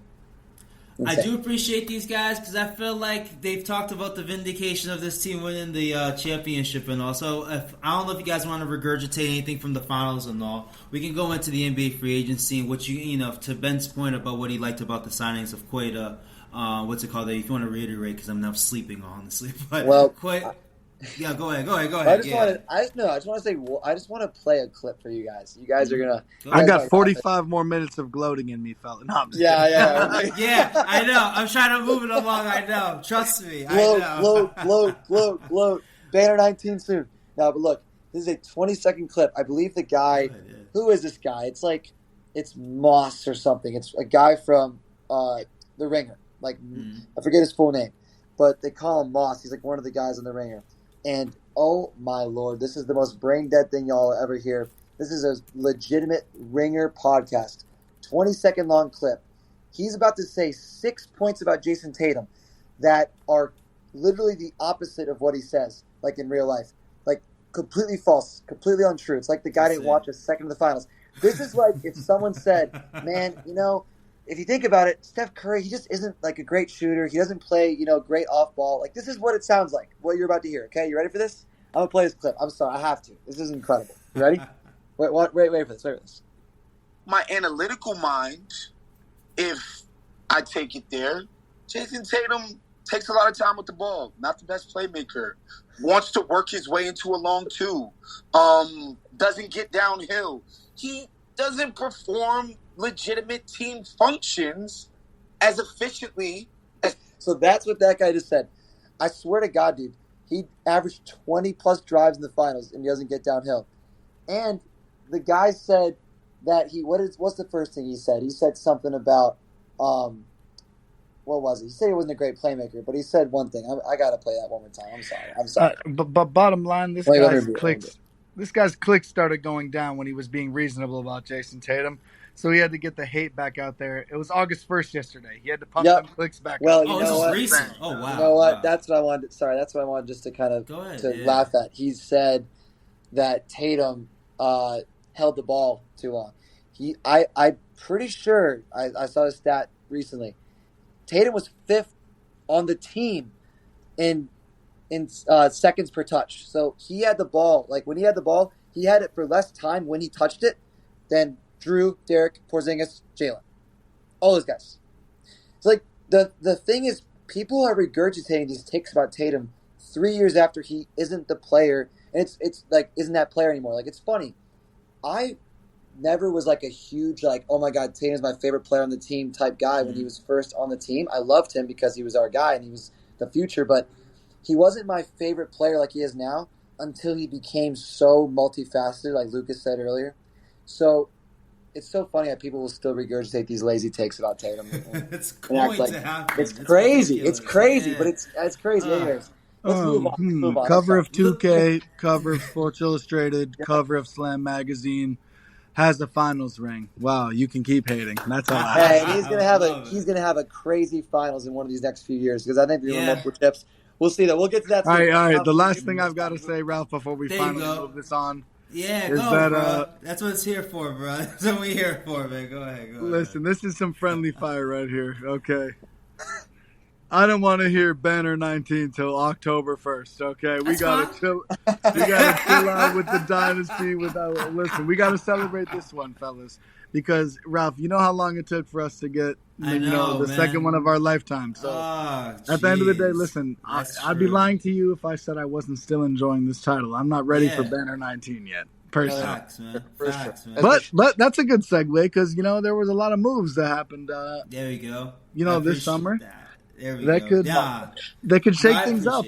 They could shake things up. A lot of new contenders on the table, Ralph. So there's one or two, honestly, in the Eastern Conference. Honestly. Yeah, a lot was a stretch, wasn't it? Real shit. I'm not gonna lie. But since we finished the gloating, there's not much more I can do, honestly. I can't divert back to the finals and back into NBA free agency. How the Celtics are ultimate winners. Ben and Lucas have just killed it for an hour and 18 right now. So they basically just laid it down for them. I'm happy what they brought up about their perspectives about the season and all. And we obviously heard how Ben is feeling about future seasons right now. But good for Lucas. We're in the moment right now. That was a great half hour. That was a great half hour. August 2nd right now. Let's stick to 2024 and all. But I do want to hear these guys. These guys are not just Celtics guys. These guys are big NBA guys too. Big sports guys overall, honestly. So I can't wait to have future episodes. We can talk about other stuff too as well, especially if this podcast is still rolling and all. But I do want to hear about their winners and losers in NBA free agency and all. I did mention in previous episodes that I think, their OKC is obviously a big winner. Getting in Caruso at that trade, signing Isaiah Hartenstein, it's a lot of money, but OKC has the money because of their situation that Presti's put them in and all, so they deserve credit by picking up an extra big that can rebound and all, and give Chet Holmgren, I should say, more support and all. I do like what Minnesota did, picking up Shannon and Dillingham for more offensive creation, not putting so much pressure on Ant Edwards and all. Those two teams were 6 games behind the Boston Celtics and all, and I think they got better more than getting worse. I do understand Kyle Anderson hurting the depth and the wing depth that Minnesota has. They were a top-end defensive team all season and all, but I don't think losing Kyle Anderson is too much of a loss. You're adding young guys. You're already relying on a 22-year-old player in Anthony Edwards, and he carried you to the Western Conference Finals. I do trust Dillingham and Shannon, if played right, to help out, maybe put Mike Conley in the bench, reserve him a little bit more, honestly. But for my winners, at least my big winners, I should say, are Minnesota and OKC. I do like what New York did and all too as well. I do like what the Kings did, picking up DeRozan. I did feel like Harrison Barnes was in the way of Fox getting into that level of where Shea is, where Ant is, in that older sense, like with Luka and all. But I do think he's an ultimate playmaker. I think adding DeMar DeRozan helps their offense. I thought Harrison Barnes was a bit of a lull, I should say, offensively for the Kings, and also I thought picking up DeRozan could help them get back to that top 4 status that they had 2 seasons ago when they surprised everyone. So those are like my winners in the Eastern Conference. Again, it's New York. I love what Orlando did picking up KCP, to what we brought up about the Celtics and having themselves a typical point guard. I think we all can agree Orlando was kind of lacking a point guard, even though they didn't get it with KCP. I do think he gives you experience championship-wise. He can help you run an offense. I'm not saying he's going to be the best point guard in history or do some type of point guard type stuff for the King or for the Magic at least, but I can't look at that not thinking that's a good addition, honestly. A team that surprised me being top 5 in the East, even though there's some injury concerns. I will placate that a little bit at all, but I do like the move adding KCP. Jalen Suggs reminds me of a young Derek White, honestly. I do think he's figured himself out. Paulo, I love Suggs. I think Paulo's a potential playmaker too as well. I don't know if generational playmaker yet, but I do think he's up in today's NBA. You can go to him late in games. He can make a big shot from the 3, from the 2, in the post. He's like Tatum in that way. He's like a point. Yeah. He can become one. So I do like where Orlando did that in KCP at least and all, and for playoff contenders at least and all, and championship contenders, I think those teams at least and all. I didn't leave out a team from Pennsylvania. Okay, I was gonna ask. I love the team out of Pennsylvania. I don't trust the roster construction by Daryl Morey. We gotta believe in Embiid staying healthy too as well. Paul George, since his Indiana days back in 2014, hasn't showed up in the playoffs and all too as well. I will add though with Philly, if you give the offense to Tyrese Maxey, let him run that offense, and then use Embiid as a secondary or some type of primary secondary role. I don't know what you can figure out and all, but Give the offense to Tyrese Maxey. Let him be SGA. Let him be De'Aaron Fox. Let him be Jalen Brunson to a lesser sense, at least know what he's doing with New York, at least know. If Philly does that with Tyreek, maybe I'll change my mind on it. But if they're trying to rely on Paul George, Embiid, Nick Nurse, Daryl Morey to get them to any type of Eastern Conference Finals appearance and all, I don't trust it. And even with the move of Paul George, I get it's a big move.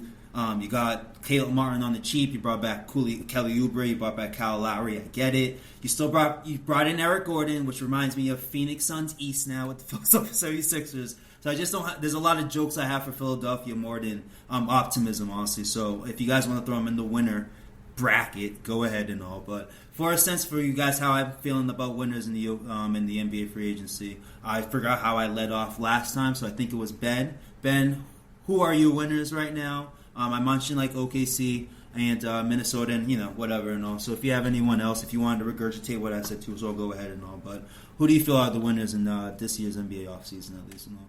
Besides the Boston Celtics. Yeah, well, yeah. Celtics have a great offseason. Yeah, let's gloat for an hour longer. No, I mean, OKC, of course, is a great offseason. Like, you can't deny it. I think adding Caruso and Hartenstein and only losing Giddey, right? Like, who got played out of the rotation too in the postseason. Yeah, I believe that, like, when you look at, I think the Isaiah Hartenstein thing makes it really a special offseason because, I think losing Giddey and getting Caruso, there were certain things that they lost by losing Giddey, right? Like, Giddey's still a good young playmaker. I know the problem with him is his shooting struggles. But when you add Isaiah Hartenstein to the mix, it's well worth it.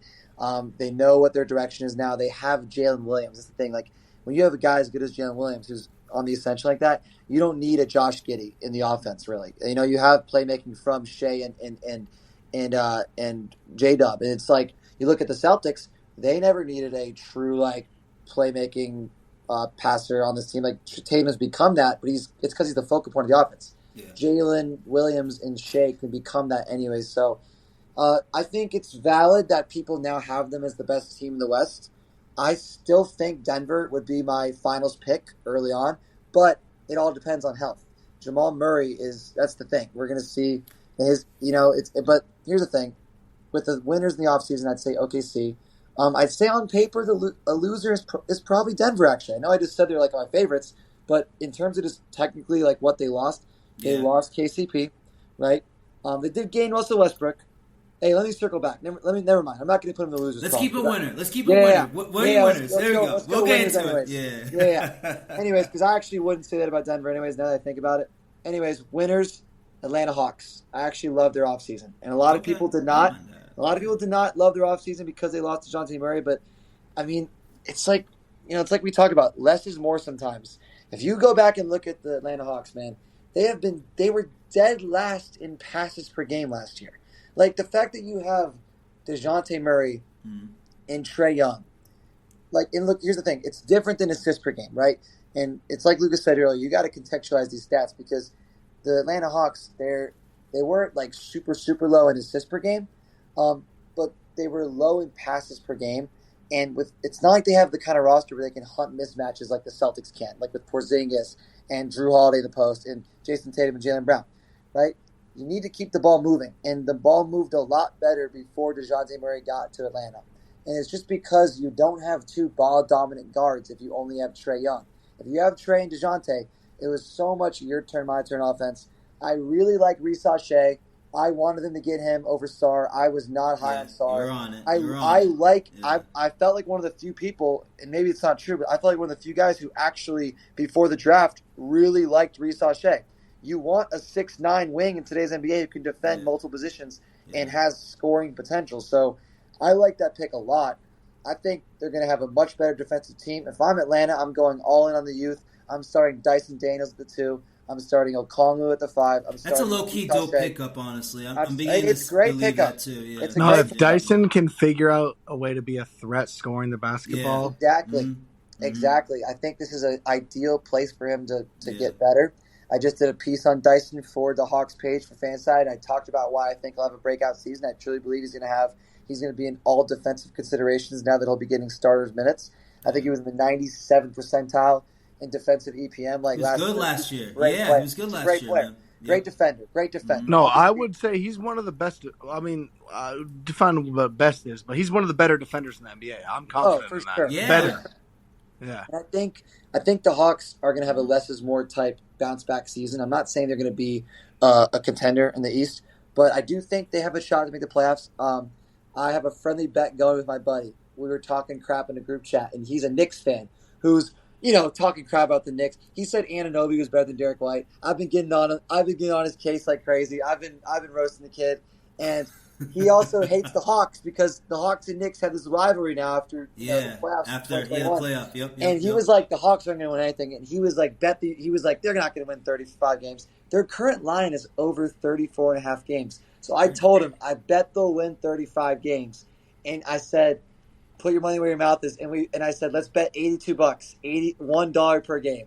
So we get $82 on the Hawks 35 plus games. So I'm excited to see what they do this year. I like that. No, because 35 what you're saying is a low number, man. That's a low number. Yeah, because how you're explaining them to me, honestly, is like how the Utah Jazz have looked over the past couple of years. Yeah. Honestly, there's a lot going on over there, but Danny Ainge is, we all know Danny Ainge. We're Celtics fans at least, is trying to put, stir the pot a little bit. Do I really want to be a playoff team and all, or do I want to still cash in on these type of draft assets at least? And another winner. I think I'll hit back on you a little bit with the Sixers thing. I don't care. I'm a hater. Here's the thing. I don't believe in them necessarily winning a title. I don't know if I ever will.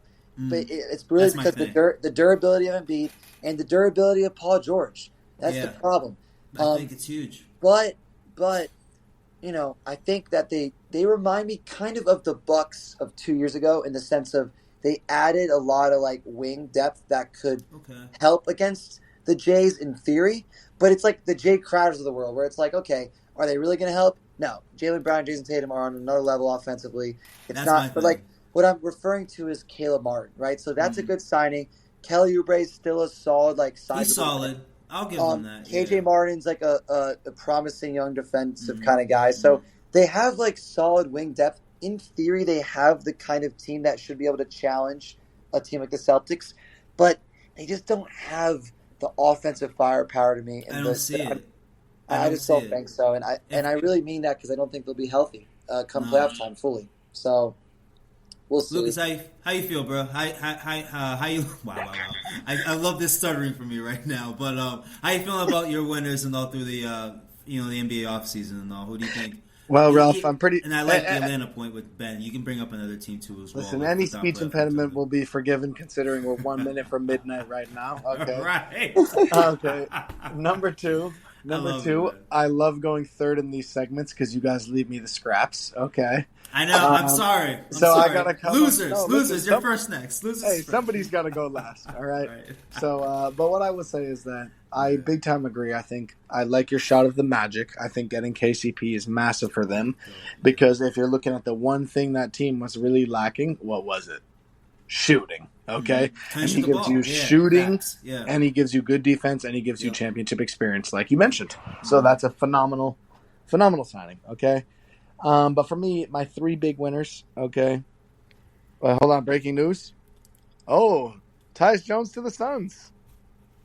Oh, that's big news. Oh, come on, that's big news. It's like last week news. No, listen, all I know is I saw Ben's eyes go like wide as hell, and I knew something happened. No, nothing crazy happened. I'm just tired, man. It's midnight, man. I was just putting that in the chat. Listen, honestly, that shows you where I'm at in the NBA news circle because I had no idea that happened. Wait, Lucas, you didn't know that it happened 5 days ago, bro. No, I literally had no idea. I swear to God, I thought Ben was breaking news right there. I was trying to give you an assist because I'm like, we left you the scraps, so I put it in the chat. No. I appreciate it. Oh, listen, see, that's how good of a guy Ben is. He was trying to feed me scraps, and I blew his cover. Okay. No, but believe me, I had one up my sleeve that you guys didn't say. Come on, don't think I came that unprepared. Trust all right? Me. I got you. Unfortunately, was our counterpart in the NBA Finals, the Dallas Mavericks, and it's not to do with Klay Thompson. Let me make that very clear. I was about to say. Klay Thompson is hit or miss for me. I think he'll always be able to space the floor, obviously, but we all know his best days are behind him. For me, it's two of the role players they kind of swapped. They got Grimes for Tim Hardaway. I've always been a Grimes guy. I think he's a dirty player in the sense that he does the dirty work. Yeah. You know, he'll guard the guys. He'll make the cuts. He'll set some screens. You know, he's a good player. Yeah. I'm a fan of him over Tim Hardaway because The other name I'm gonna like even more, honestly, is Najee Marshall over Derek Jones Jr. Yeah, I think that's a much more consistent and just feasible role player to play within the system of Luka and Kyrie. So I think that's a win. But they're not in my top 3. Okay, can you guys tell me who the 3 NBA Finals betting favorites are for next year?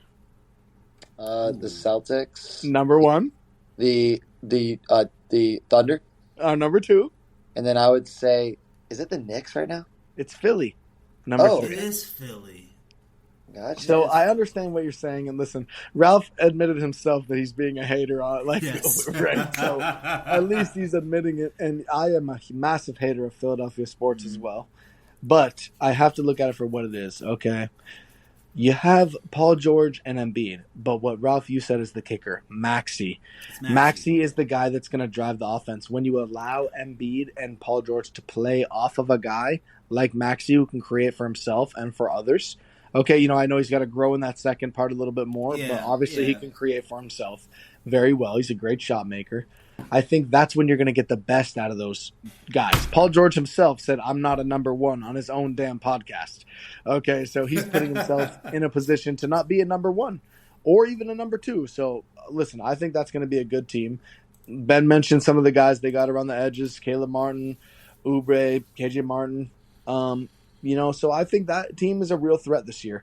I think Embiid's health will determine everything, basically. Will Nick Nurse run him to the ground by game 70? We'll see. But the Thunder for me are the number 1 winner, personally. Celtics number 2, we brought all our guys back. Yeah. And anybody who's complaining about the money, okay, I was going to say something inappropriate. Stop bootlicking. I'll just say stop bootlicking. Okay. Are you writing the checks? No Diddy shit. Exactly. Are you writing the checks? I didn't fucking think so. Okay, so forget about it. Okay, but the Thunder, they addressed 2 things they massively needed. Okay, Caruso, you add Caruso to any NBA team, this is rare. That's the type of guy you add to any NBA team who will fit in anywhere. Yeah. There's not a lot of guys like him who aren't a star, who don't need the ball, who could fit in anywhere. He's going to be phenomenal in OKC.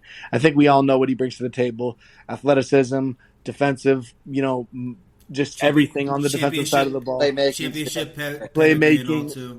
just intangibles we all know. 40 plus from 3. And then Hartenstein. I mean, he got a bag. And I'm glad he left New York, honestly, because he's a really good player. Hartenstein, I feel like for the last 2 seasons, has been one of the more underrated players in the NBA. True. And he clearly is not anymore, considering he got paid, 3 for 87? Is that what it was? Yep. Yeah. We can't call him underrated anymore. That's for sure. Is funny. But I gotta remember, man, it's not 2014. These contracts are gonna keep going up and up and up. Yeah. I used to have to tell Ben that. Now Ben's the one telling me that. Right.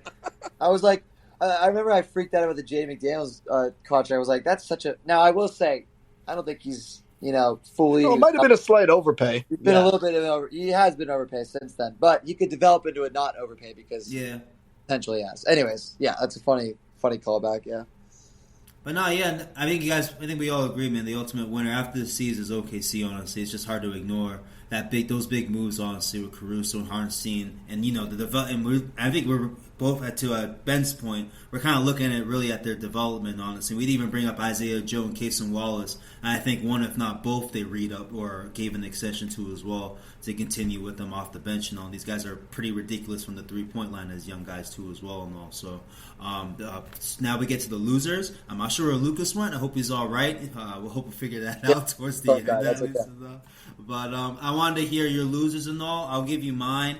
I know what you said about Denver. I'm not sure how you're going to continue in and all, but I can't see them losing KCP, another championship piece. And I can argue them not having Bruce Brown really hurt even Aaron Gordon and Michael Porter Jr. in the series against Minnesota, where they didn't show up basically in the second half of the series, probably because they had to, they really had to dig in defensively and all. And I feel like not having Bruce Brown there, who kind of gave them a relief valve, however you want to say it, defensively at least, at the wing position, even at his small size, he gave you a lot. Even with his short stature, I should say, still gave you a dope wingspan. He can get hot from time to time at the three. But he just gave them something a little bit extra that I think from what we saw the series against Minnesota kind of gave some pressure off of Aaron Gordon and Michael Porter Jr.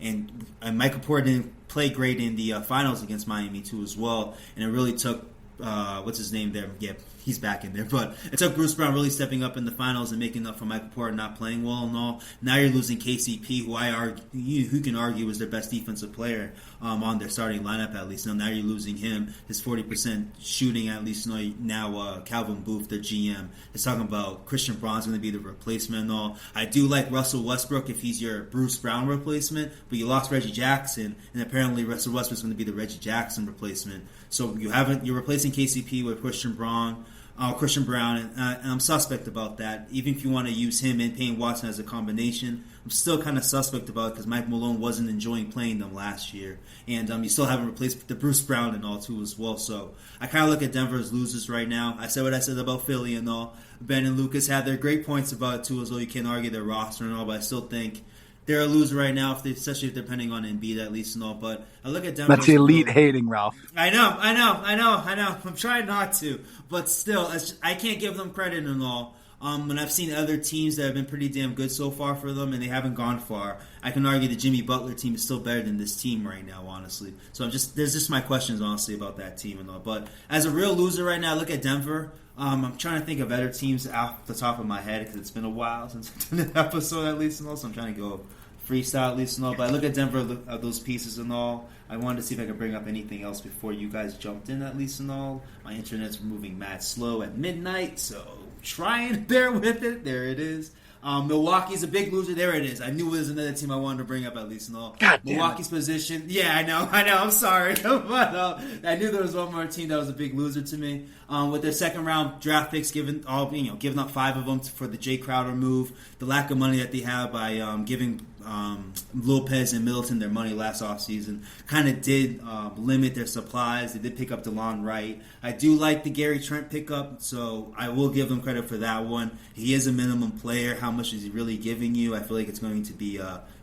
lightning in the bottle type of thing if he really works out over there. So, and the fact that they're aging too as well. Middleton's a year older. Giannis has not finished the season that we can say over the past two seasons now. He finished against the 22 season against when he lost to the C's at least now, but 23 back issues against Miami, and then having that weird soleus strain similar to what KP was dealing with, but he never came back at least and all. And then Damian Lillard had I get the whole divorce thing too as well. I would understand that too. Your kids are not near you too as well, so I can understand him not being in the greatest shape to his point at least and all. So maybe he comes in better shape, but he still didn't add anybody to an aging roster. So I feel like at least a big loser in the East. I got to put Milwaukee there and all. And if I ruined that for Lucas, my bad, boss. But if you have any other losers you want to bring up, listen.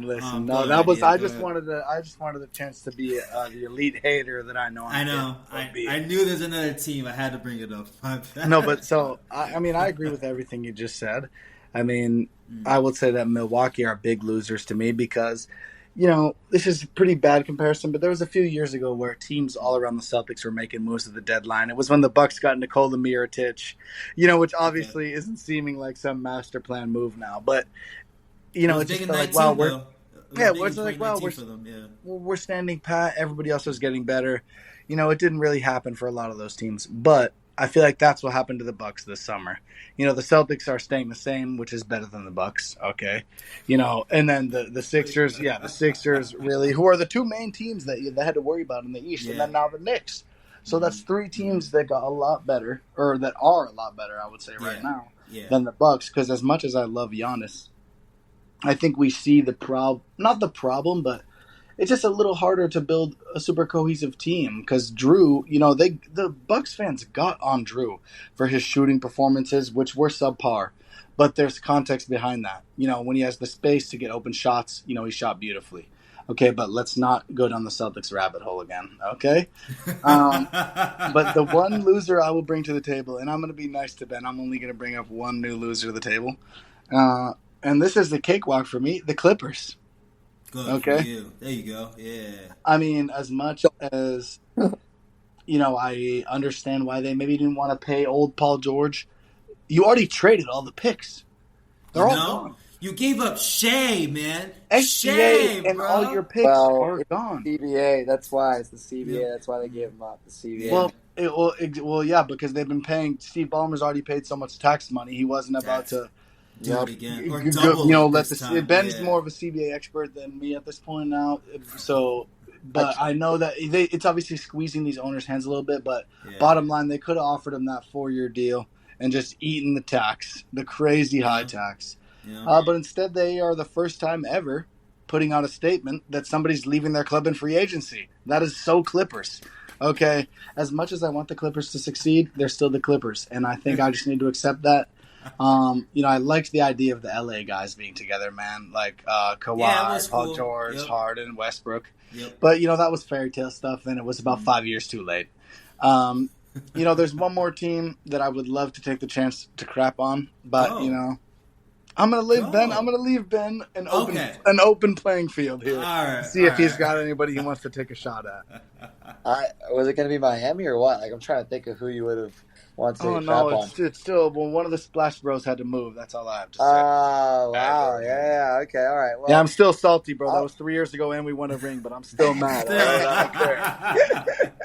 Well, look, I'll actually kind of take a different route here. So, first of all, I want to say it's funny because I mentioned Denver a little bit ago. Yeah. But we were talking about KCP, so I kind of only thought about that just momentarily. But honestly, I'd like to retract that. I don't totally agree, Ralph. And did I hear you right? Did you say that you think Denver will be worse than the Jimmy Butler Heat? Did you say that? No. I was bringing that up that Bruce Brown was huge. Because Michael Porter wasn't playing well and all too as well. Bruce Brown was huge in the Michael Porter wasn't playing well? Shocker. Yeah. Bro, lost in that. Michael Porter Jr. lost in that Wolves series, but I actually think Denver getting Westbrook's actually a great move because I think he's going to be the best version of himself, at least that he can be now. Yeah, I agree with that. Under Jokic, just as a cutter, because and that brings me to the Clippers point. The reason the Clippers lost is not only Paul George, but Russell Westbrook leaving too. Like they just lost so much, and they have no direction. And Kawhi is going to be hurt again, probably. It sucks. It really sucks. And I do got to push back a little bit as well on the Denver Nuggets thing because Go ahead, I didn't factor in that Russ was going to get Jokic to 6% body fat this year, so I didn't factor that in. So when you factor that in, there we go. That's a Jokic MVP. So I didn't factor that in. That's on me. It's a trick.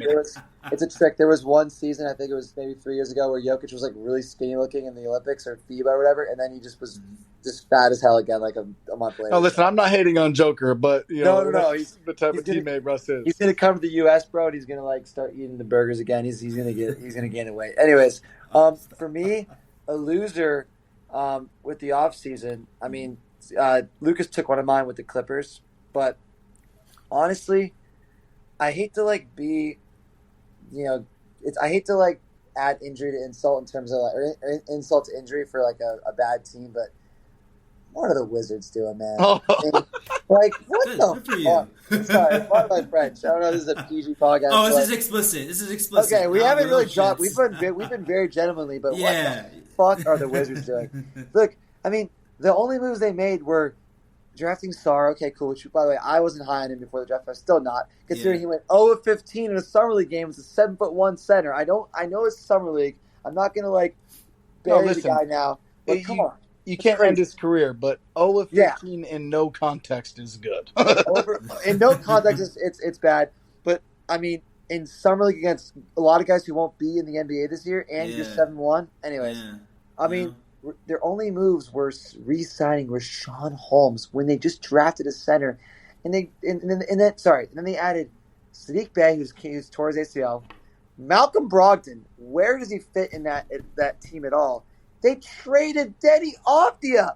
What in the world? They picked up another center, too. The only guy on that team that I had hope for, and they traded him for Malcolm Brogdon. Wait, you're telling me you don't want to see Malcolm Brogdon, Jordan Poole minutes in the backcourt, dude? I mean, Oh my God. I forgot about Jordan Poole. They lost Tyus, but they lost him for nothing, correct? He didn't even get traded. They didn't even sign and trade the guy.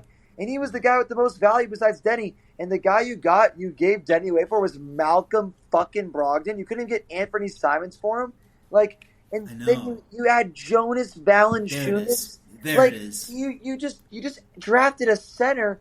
You didn't even draft Reece Shea or someone. You drafted a center and you added Jonas and Rashawn Holmes. What the flying? I didn't even know they picked up Holmes. That was my when I saw that I was like, what is going on, man? So they're big losers for me. I want to say with the sorry, my dog's barking. I don't know if you guys hear that. Bro. I want to say with your dog's right. The Wizards are trash. Yeah, right. That's what he's saying. I want to say with the Heat. I want to say with the Miami Heat. I think I should pile on just a tad because fuck the Heat, right? Hell yeah. Because fuck Heat culture. I mean, look, they didn't have a horrid offseason. They didn't lose everyone, but bro, you replaced Caleb Martin, one of your only really solid wing defenders that's left on that team, with Alec fucking Burks, who plays no defense at all.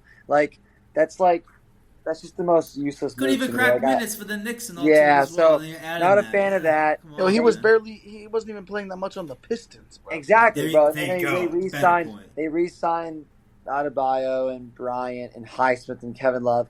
I'm just not moved by them. Pat Riley just keeps standing pat. No pun intended. I knew that was going to sound like that when I said it, but no pun intended there. But yeah, I mean, it's just not any. It's very lateral offseason. And this is a pattern, mind you. Yeah. Because the one thing, listen, as much as I want to hate, the one thing you give them credit for is player development. Yes. Obviously, it's very good. Okay, Gabe Vincent. Nobody is going to sit here and tell you that he don't develop players. But what I will tell you is, if you look at Pat Riley, free agency, and maybe even the draft, it's not been great the past few years. He has not done his team a lot of favors. Tyler Hero getting paid that contract. Duncan Robinson getting paid that contract. This is an amalgamation of a few years now that Pat Riley has been asleep at the wheel. Yeah. And you know what? He deserves that because you're trying so hard to look Italian, bro. You're Irish, all right? So let it. No, I'm just kidding. And then I got another loser. The Charlotte Hornets. They re-signed Miles Bridges, so now they have that guy on the team for 3 more years. So that's a loser. That's always an L. That's a big L right there. And then one that's interesting to me actually is, and this isn't a loser necessarily, but they didn't do anything in the offseason at all.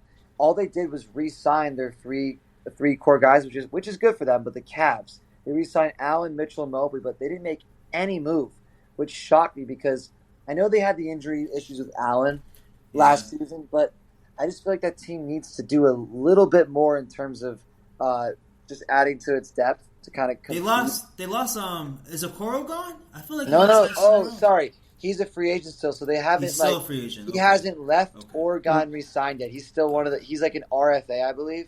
Okay. So, yeah, I mean that's my. I knew he was out there. But I can predict for Cleveland right now. Somebody's going to come take the bait for Darius Garland, and that's what they're going to do. That's how they're going to be able to improve their team one way or another, whether it's a 3-team.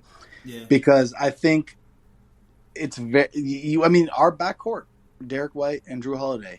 You can't have two smaller guys who aren't going to be able to really bring it when push comes to shove on defense. And we've seen that as Celtics fans.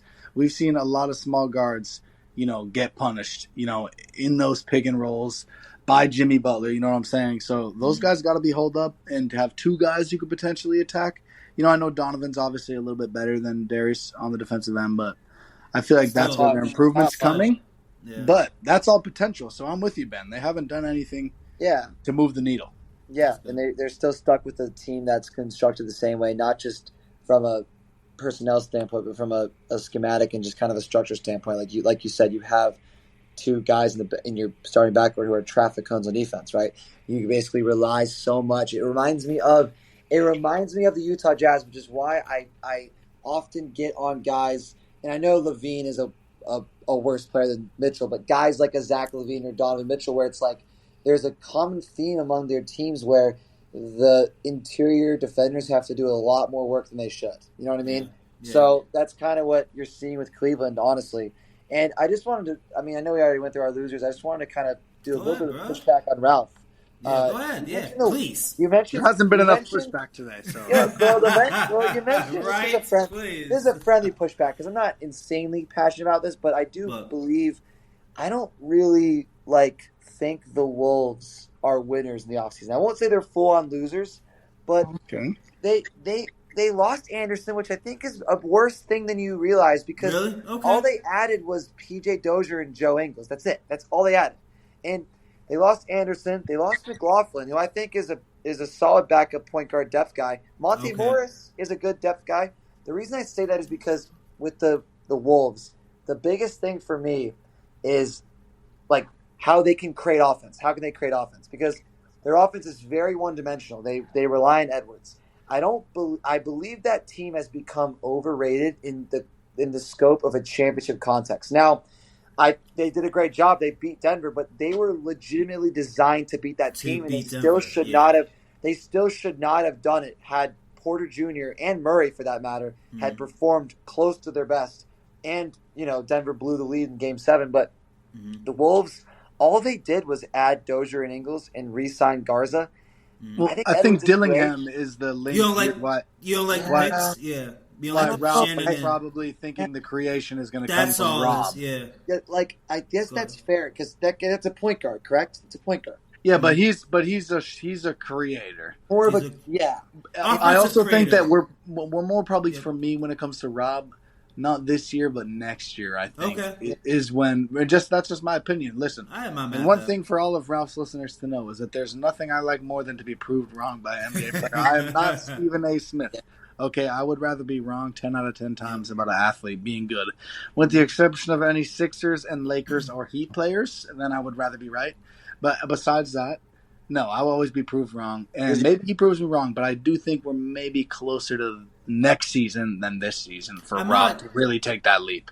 I'm not that mad at that push-up because I feel like Philly and Minnesota are kind of the same. The reason why I probably trust Minnesota a little bit more, they were tops in defensive rating all year. Yes, there's something consistent about them. Philly, at least and all. I don't know what to trust. You know what I mean? No, that's fair. I know I can trust Maxey, but is Nurse really going to give him the offense, or at least split it with Embiid at least and all too as well. Just don't give Embiid all the post up moves or the top of the key plays at least and all. Let Maxey push the ball in transition and let Embiid be the trailer at least and all too as well. Yes. You show me that, I'll be all right, honestly. So it's just with Philly, they're not giving anything offensive or defensively. With Minnesota, it still can be a hit or miss. I'm with you with the Dillingham and Shannon. We're relying on young guys right now, and Mike Conley maybe. But that is a great point, Ralph. I just love their defense and all. I know their defense is going to show up. They're going to be top 5. Rudy out, they'll be all right. Towns is out, they'll be all right. They showed it last year and all too as well. As long as Ant's there at least and all, they'll be okay and all. Even with losing Kyle Anderson, they still have Nas, right? They still have Nas Reed. Jaden Daniels to your contract point. I think he's going to get better too as well. You still have Neil Alexander Walker's going to be coming off a big experience. That's a good point, Ralph. You know what I mean? Yeah, it's just because having continuity having that defense is going to give Rob a little bit more freedom. To do his thing. That's what I mean. It's not like if he was with the Spurs, in Castle's position, I wouldn't like Dillingham at all. I kind of liked him when they drafted him. But go ahead, yeah. Huge win for the Spurs, by the way. I was going to ask you about the Spurs too as well. I wanted you guys to. I love the Castle pick. I mean, I'm partial to UConn, but I think that's a terrific pick. You get a player who's going to come in, and I don't think. I mean. He's not going to be a star. I don't think that's what this draft is about. I think that's been pretty clear. But I think Castle's a guy who's going to come in and be able to positively impact the game off the rip. He's a smart player, and I think that's going to be a blessing for Wemby. Honestly, man, that guy's unbelievable, isn't he? I agree. Wembanyama. I think Vassell's going to look dope next to him, too. I think it's an underrated thing. But to your point they're about going to be a league that's why I pass want to talk about the Spurs. Yeah, league pass team next year for sure. Yeah. I mean, honestly, watching Wemby in person, that was something I made sure I did when he came to Boston. And when he comes to Atlanta, I'm trying to make that a priority. He didn't even have a great game. But he didn't even have a great game when he played the Celtics in Boston this year. But he just did a couple things that were just jaw-dropping, bro. Yeah, just what the heck, and he's only going to improve. He's just a phenomenal player. So I think the Spurs, they had a decent offseason. I think I put them in my winner bracket and all too as well early and also but it was the right move for them to not do anything too drastic. No. Because Chris Paul. Listen, and I'm known Chris Paul hater. But you are. No, listen, but could you dream up a better scenario for him to walk into? Absolutely not. No, I love it. And to be fair to Chris Paul, it was more about the fans that I was fighting with than Chris Paul himself. Right. Okay. Yeah. When they were telling me he was better than Devin Booker, okay, but it's all right. It's all right. That's an argument. I never said anything like that. I'm not saying no. You guys. His fans. No, I did. I was. He did. Oh, really? I had somebody tell me one time that Chris Paul deserved MVP over Joker that year because Joker got swept. I don't even know how to start that. I was defending thing like that for so long. But I will say, it's getting late, fellas. But Ben did bring up a team, the Charlotte Hornets, and as I'm assume we're going to bid farewell soon tonight, I have to bid farewell to one former Celtic, Gordon Hayward. Okay. Oh, man. How it comes. Life is a crazy circle. I'll never forget that first game I was so excited for. Oh, my God. I literally went to use the restroom.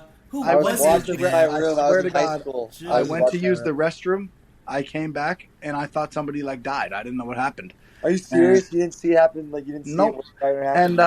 And I feel bad for Hayward because Hayward was such a what if, as far as the Celtics context. It's a sad story, man. It is. Because, I don't want to joke about the guy's injury history. It sucks. It does suck because that play was obviously terrible. And then, he starts to play well, comes back, boom, breaks his wrist. Yeah. And then it's just like he came back in the playoffs and he just sucked in the bubble. Well, he had the injury, and then he had the injury and missed his own kid's birth to play in the bubble. And he thought it was going to be another girl. The famous, Daddy, yes. Daddy's always happy where it's always a girl. Which was a terrible joke, by the way. I don't know. Yeah, I know. I don't know how it's even, possible. I didn't know this was possible, but, they announced it that it was a girl, and then he ended up having his first boy, and he missed it while he was in the bubble, bro. Wow, that's. But listen, Hayward, he was a quality player. It's a shame it didn't work out.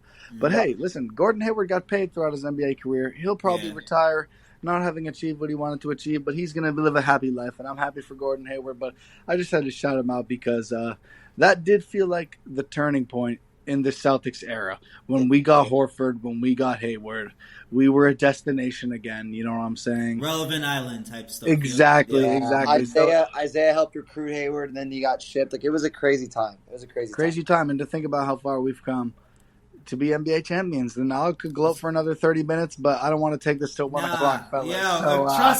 Trust me. I didn't think we go this 2 hours. We'll get on here again. This was a pleasure, Ralph. Seriously. Yeah, man. No doubt. No, absolutely. Come on, man. When I started this thing up in February and all talking about, I couldn't even the whole podcast thing was supposed to be season winning championship. Let me start my podcast after, but again, it was just too obvious to think to Charles Barkley's point at least, one of the things that I'll take from the narratives, if the C's don't win, it's a gag job. I started feeling like that January, February, honestly, that big win against Minnesota, honestly, I felt like we were, and then that close game against Denver and all around that time, honestly. I think we're cooking with something, honestly, too, as well. And the stats really just made me feel comfortable about it. So there's no way I cannot, the way we were talking over the past 2 to 3 years and all, there's no way I cannot have you guys come in, talk your shit, at least, glorify, vindicate what, the Celtic season, at least, before we carry on, talk about some other stuff. Obviously, we can't stay here forever and all. So I definitely wanted to bask in the moment with you two and all. I couldn't think of anyone better, honestly. So, Absolutely. And I'll be looking forward to the first pod post Drake May win over Josh Allen. So I'm looking forward to that day. Absolutely. Not for Ben. You thought Ben was getting out of here without a big hell no. Excuse me? Yeah, no, I lied. It's going to be Jacoby Brissett over Josh Allen. You're right. Jacoby's going to be the floor general. But Ben, do you have anything else to add before I close it up, man? Nah, man, appreciate you having us on. It was awesome. I'm not surprised we went a lot longer than expected, but it was always fun. Yeah. Fun as always, and definitely, would love to come back on whenever. So appreciate you, man.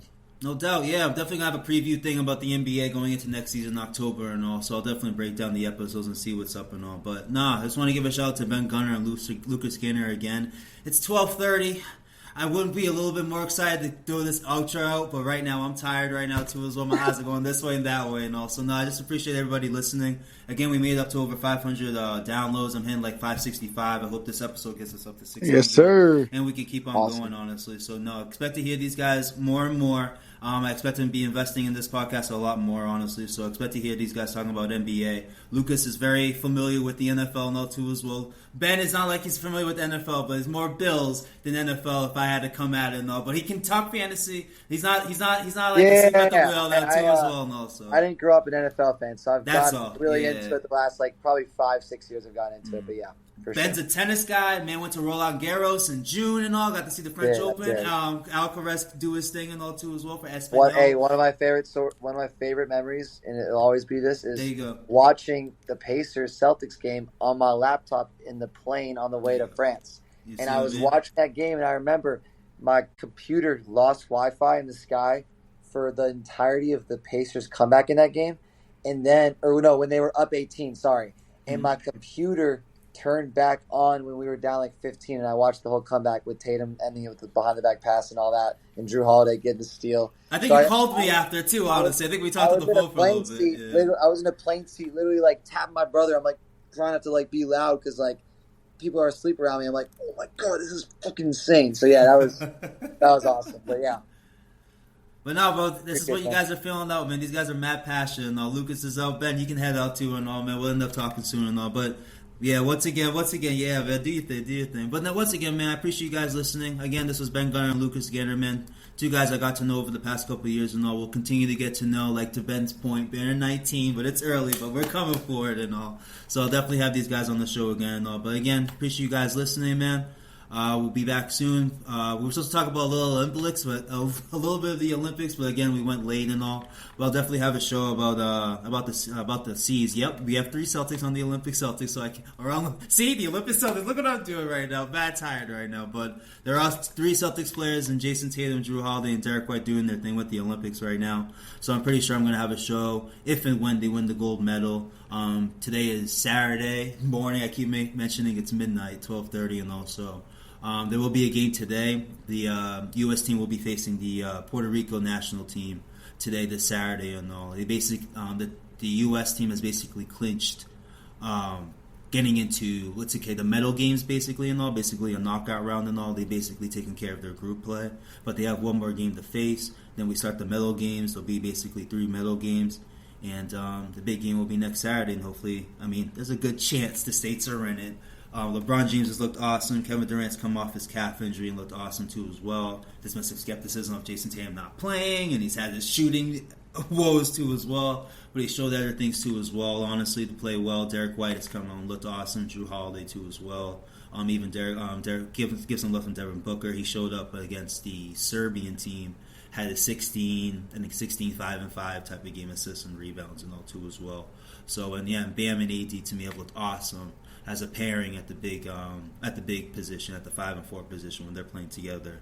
When Embiid's on the bench and all too as well. He ended up playing against who they just faced. They faced South Sudan and all, so he ended up playing in that game. And there's been less controversy on that. I'm a Celtics fan, so I'm not sure how the controversy was in Philly, but there was less controversy at least when Jason Tatum got benched. There was a little bit more and all. But there's a team that has looked good and all. I've been thoroughly impressed with LeBron James. The man's touching 40 years old in December and all, and he's kicking ass and all. But again, it's late. Just wanted you guys to give you a preview of what's next and all. Again, since I went a little long, let me just give a shout out again to Ben Grunert and Lucas Gaynor.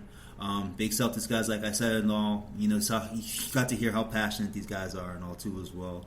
Went over an hour and 15, hour and 20, just talking Boston Celtics basketball and all. But that's how much we enjoy talking Boston Celtics basketball over the past past couple of years and all. So again, just want to give them a shout out. You will hear from them again. I'm going mad long. This is my longest episode and all too as well. The upload will be crazy and all. But thanks again for you guys listening. Please go visit LikeEagleLLC.com, listen to the podcast, and catch out other news about us in the future and all too as well. But thanks again for your time.